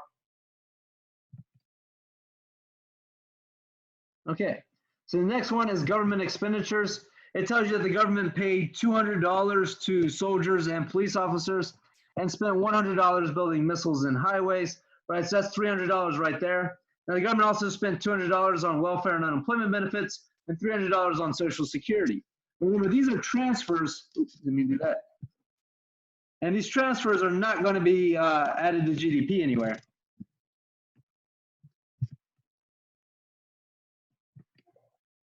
Sorry, again, the touch screen is getting sensitive. So these $200 and transfers are not going to be added to our GDP anywhere. Right, and so because of that, we don't include those numbers, right? So again, it's just the 200 plus the 100, which is another 300 there. And then finally, we got the net exports. Remember, the net exports are just our exports minus our imports. And it says in the problem that the United States imported a total of 500 while exporting $400 worth of stuff. Right, so again, that's going to be equal to negative 100. So we're going to add to our GDP that negative 100. And so that's 500 plus 300 is 800, plus another 300 is 1100, minus 100 gives us that $1,000. Or choice A, which I think is the answer that most people had, right? So make sure you do a question like that on the exam. I do believe that I will probably have a question like that on the test. Different numbers, maybe a few different categories, but it's going to look like that for the most part. All right. Any questions on that? Everybody's got it? Cool. All right. Then let's keep on rolling. Yeah, make sure you're confident in your answers. Don't second guess yourself. I see a lot of people miss questions because they just doubt themselves and switch from right answers to wrong answers. Try not to do that. All right. So know the difference between GDP and GNP. Remember, GDP measures the things produced within the geographic borders of a country. GNP are the things produced by the citizens of a country, no matter where they are. So if you are a U.S. citizen producing something within the geographic borders of the United States, whatever you produce is going to add to both U.S. GDP and U.S. GNP. If you are, say, a Canadian citizen producing something within the borders of the United States, your production is going to add to U.S. GDP. It is not going to affect Canada's GDP.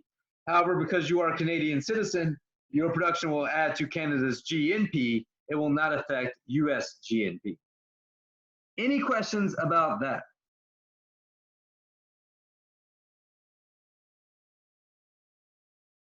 All right, so it looks like everybody's got that okay. So again, GDP is the physical borders of a country. GNP is the citizenship of the person producing it, no matter where they're making it. All right. So again, if there are no questions on that, let's check out this question here. So Anna, a U.S. citizen, works only in Germany. The value she adds to production in Germany is included. And which one of these answers do you think is going to be the measurement for Anna, a U.S. citizen, working in Germany? So how will she affect these relative countries' GDP or GNP?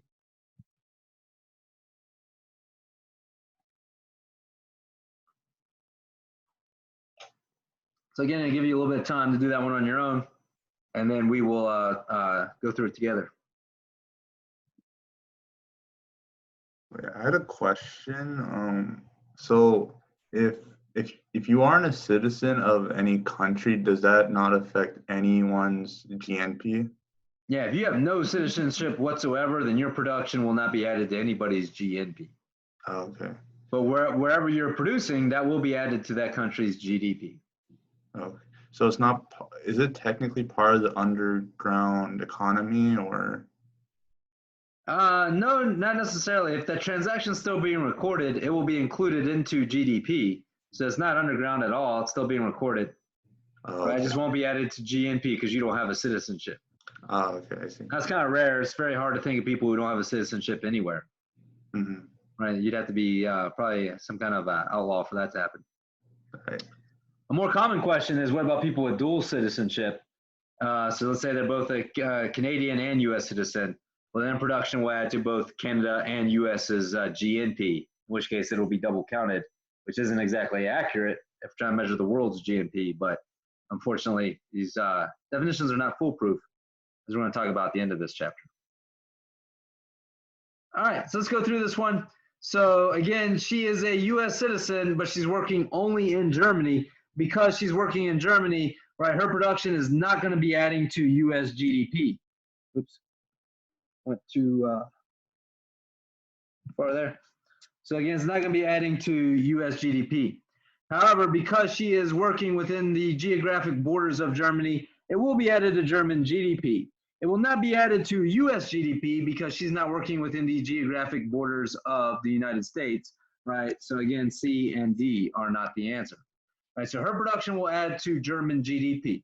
It would, however, add to U.S. GNP if that were part of an answer. Right, so make sure you can answer questions like that. All right, any questions on this one before we move forward? Nope. All right, guys, we're almost there. So moving on, be able to calculate a price index and a real value. Right, remember that when we are calculating a price index, it is the cost of a bundle of goods in the current year, or whatever year we are trying to measure, doesn't necessarily have to be the most recent, divided by the cost of the same bundle of goods. That same is important. in the base year. All right, so again, be able to calculate that price index. Now, in terms of calculating a real value, make sure you know that formula as well. A real value is equal to the nominal value. Remember that the real value is a value that's been adjusted for inflation. So in order to adjust a nominal value for inflation, you have to multiply it by the price index that you are converting to.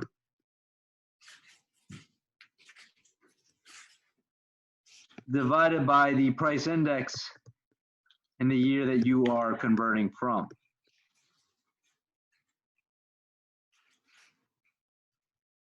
Oop. That's going to be the practice question we're about to do as soon as I get done writing this out. Right. So again, the way to think of this is if you're trying to take, say, 2020 GDP and convert it into a real value using like real GDP using 2000 as the base year, right? Then you're going to multiply by the price index in the year 2000 divided by the price index in the year 2020. Because what you're trying to do is take this nominal value, which is currently in $2020, and you're trying to put it into year $2000, right? So again, the way to do that is think of these 2020s as canceling out, and you're left with that value in year $2000. Any questions on that?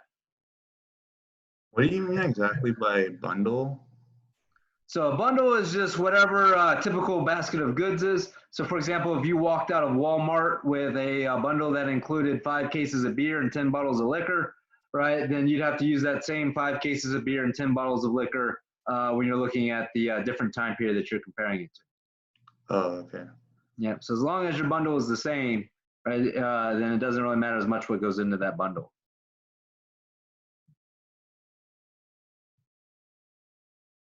All right, so let's go ahead and try a practice question, make sure that we can do this. So it says if nominal GDP in 2014 was $18 trillion and the price index in 2014 is 3 when using the year 2000 as the base year, then what is real GDP for the year 2014 in year $2,000? All right, so again, what we're asking you to do is calculate real GDP for the year 2014 by converting it to year $2,000. See if you can do that using the information that you're given there. Again, I give you some time so that you can do that on your own, and then we will do it together as a group.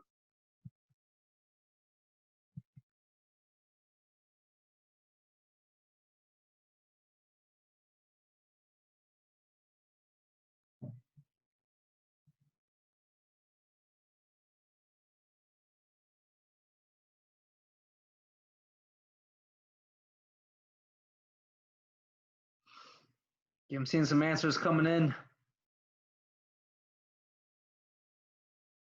like most people are trying to figure it out. All right.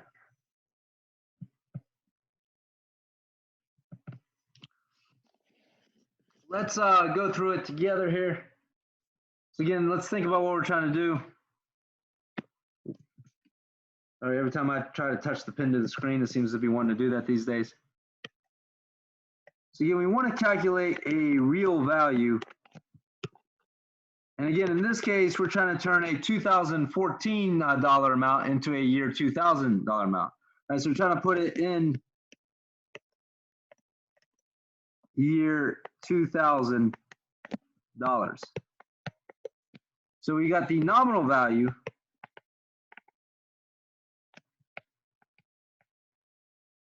for the year 2014. Now, because we are trying to turn it into the year $2,000, what price index is going to go on top? Is it going to be the year 2000 price index or the year 2014 price index? What do you think, guys? 14.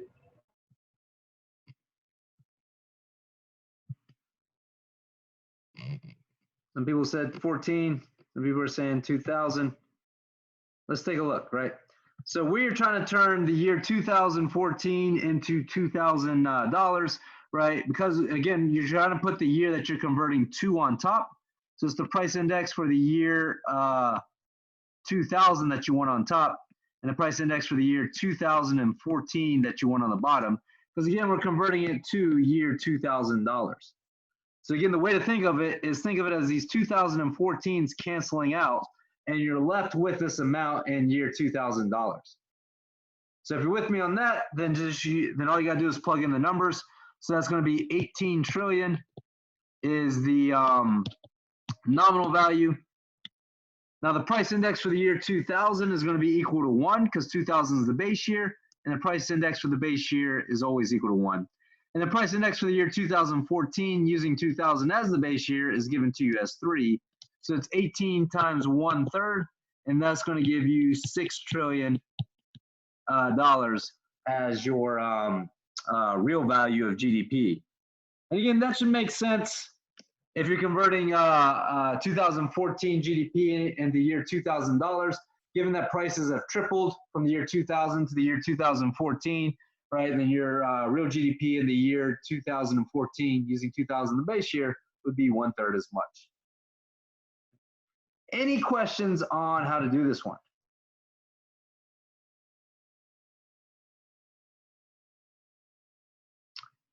All right, so make sure you can do something like this on the test. If you're to get a question like this, which is certainly possible, make sure you can answer it.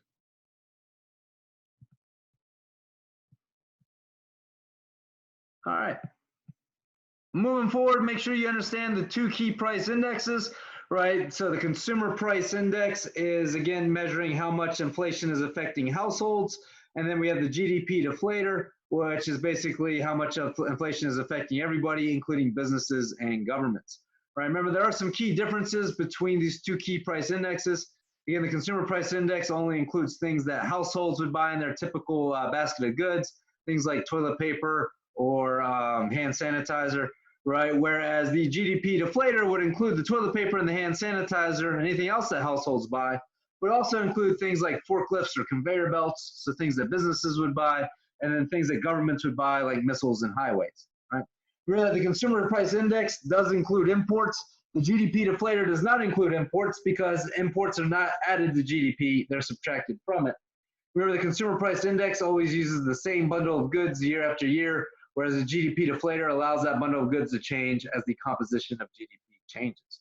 Right, so make sure you understand those differences in those 2 key price indexes. And then understand the limitations of GDP. Right, remember, it excludes non-market production. So if you wash your own dishes or wash your own clothes, that doesn't get included in GDP. If you pay somebody to wash your dishes or wash your clothes, then that's going to make GDP go up, right? Even though the same production is happening, which makes it hard to compare GDP across time sometimes, given that we are now usually more of in a situation where you have 2 income households and they're paying somebody to do these or perform these tasks. Remember that GDP excludes the underground economy. That is where a transaction is happening in the marketplace. It's just not being recorded, either because it's illegal or because people are trying to hide it from the government. So like a waitress or a tax driver who doesn't declare their tips, that would be part of the underground economy, as would, say, a drug dealer selling drugs. They're probably not going to record that on their tax returns, so that wouldn't be included in the GDP either. So it excludes that stuff, right? It also excludes leisure and human costs. Remember, GDP measures production, not how quickly that production is happening. So if we produce the same amount, but we do it a lot more quickly, we're certainly more productive as a society, but GDP doesn't take that into account. Also, it just measures production, not how safely we do that production. So if we produce the same amount, but we have a lot fewer workplace accidents, then again, that should indicate that we're more productive. That doesn't get included in the GDP anywhere either, right? Remember that GDP also doesn't account very well for quality variation across time, right? So for example, a car that is produced and sold for $20,000 in 2020 will add as much to 2020's GDP as a car that is produced and sold in, say, the year 1960 will add to 1960's GDP, right? Even though the 2020 car is a lot better. And then finally, GDP excludes the cost of natural disasters and harmful side effects of production. So again, if a disaster comes through and wipes out an area, that won't subtract from GDP. Having said that, if you go through and clean up that disaster, then that is production that's happening, so that will add to GDP, making it look like GDP has exploded, when in reality, we're kind of putting back what we had before. And again, if we're producing something, it just measures production, not how environmentally friendly that production is. So it doesn't. So things like pollution don't subtract from GDP, but maybe it should if we're trying to measure that production more seriously. Then finally, know how to calculate per capita GDP, right? That is just your GDP divided by population. And countries with higher per capita GDP tend to have higher living standards. That's kind of our measure of economic growth. And the measure that we use when we talk about, say, developing or first world countries versus, or sorry, developed or first world countries versus those developing or third world countries. All right, any questions about this stuff before we move on here? Could you explain consumer price index and GDP deflator again? Yeah, so the consumer price index is used to measure inflation for consumers. So in other words, for like households. So the only thing that goes into their basket of goods includes things like things that households would buy, like toothpaste or trash bags, right? The GDP deflator includes all the things that are involved in that consumption component of GDP, like trash bags or toothpaste, but it also includes things in that I and G component, right? So in other words, it includes things that businesses buy, like new conveyor belts or forklifts. It includes things that governments might buy, like whenever they pay a soldier or whenever they fix a highway, right? So GDP deflator is just a much broader index, right? Remember, the consumer price index can include imports if consumers tend to import things. The GDP deflator will not include imports because imports are subtracted from GDP. They're not added to it. Does that make sense? Oh, so basically the GDP deflator doesn't include anything that deals with the consumer price index? No. So the GDP deflator does include everything in the consumer price index. It just includes everything else. So when you think of the consumer price index, I want you to think of, oops, didn't mean to do that again. I want you to think of that C component to GDP, right? Things that usually go into consumption. When you think of the GDP deflator, I want you to think of that Y equals C plus I plus G plus NX equation, right? So this C stuff that goes into the price index, that also goes into the GDP deflator. It just includes a bunch of other stuff too. Oh, okay. All right, thank you. Yep, no problem. Any other questions? All right. Well, if there are no questions, then that is it, guys. We managed to go through all 4 modules, all 4 chapters in about 2 hours. So we're able to cover everything there. Again, there is a pre-recorded video. So if you just want to hear me go through this entire thing again without necessarily the student questions, then you can find it up there in the module 4 page. Or again, if you go under course materials, you can find it in that folder labeled review sessions. Since we've already recorded this, I'll also try to post this as well on the iLearn, or at least upload it to YouTube and post the link on the iLearn, right? But again, you already have a pre-recorded video if you want to watch that instead. And then it has been asked if I could save these slides with the annotations involved, and I'll try to save those and post those up for you as well, right? So you'll have it all, right? Are there any other final questions before we close out the review?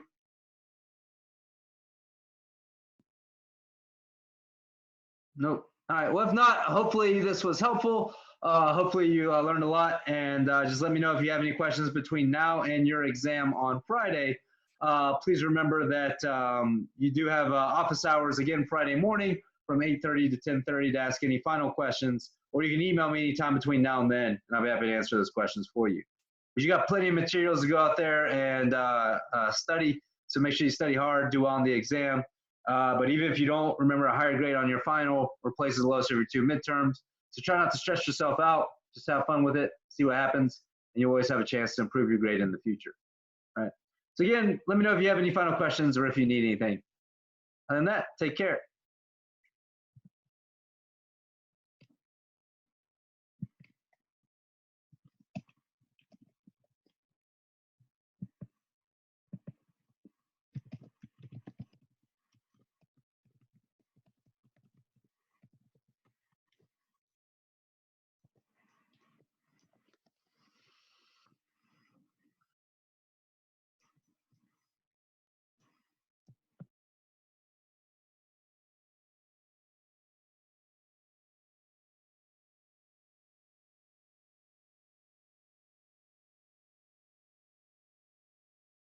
Wait, I have a question. Yeah, sure, go for it. So this year we don't have the t-shirt design for extra credit.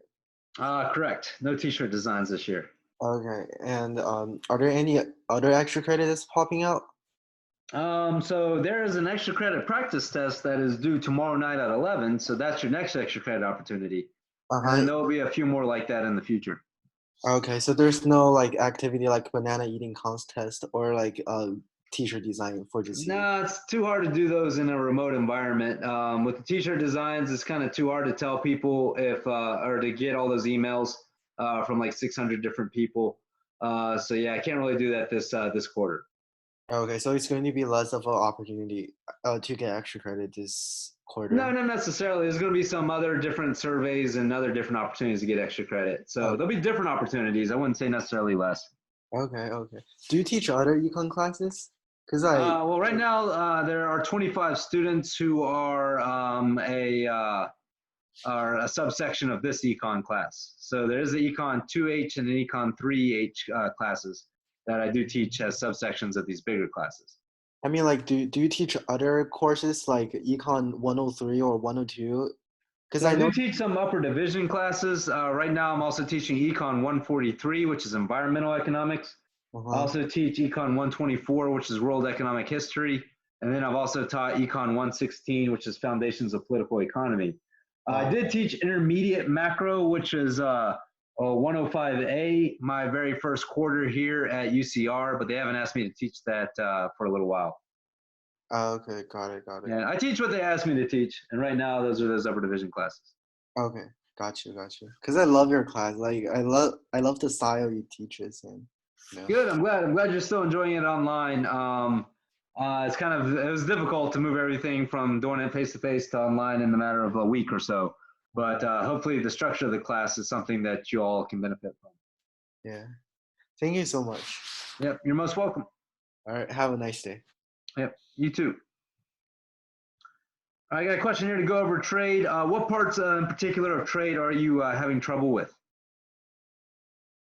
Just mostly, there was one question I remember. It was favorable trade between Lobos and Slovakia, and I just couldn't get it. I went over it with the TA, but it was about comparative advantage as well as like what would be a favorable term of trade, and that was like 1/3 or 1 to 3 or something like that. Right. So if I can remember the question correctly, one country had one food for one clothing, right? That's in terms correct. of the opportunity cost. Yeah. And another country had one food for 3 clothing, right? Something like that. I believe so. And then so the trade that you want is any trade that's between these two amounts. So that'd be one food for say 2 clothing, right? And the reason why is that the country that's focused on food here, right, because they have a lower opportunity cost in terms of giving up clothing, right? If they can trade a unit of food for 2 units of clothing, that's a lot better off than the 1 unit of clothing that they'd have to give up to get food, right? Right. Whereas in this country, they'd have to give up 3 units of clothing to get a piece of food. Whereas now they can trade for 2 units of clothing for a piece of food, right? So they're better off in that they get food for cheaper, right? So any value that's between the 2 amounts or the 2 opportunity costs is a value that's going to make both countries better off. Okay, so just basically the average between the opportunity costs then? It doesn't necessarily even have to be the average. It's any number that's between those 2. Okay, that makes sense. All right. Cool. Thank you so much, Mr. Corey. Yep, no problem. Have a good one. You too. Enjoy. Yep, take care.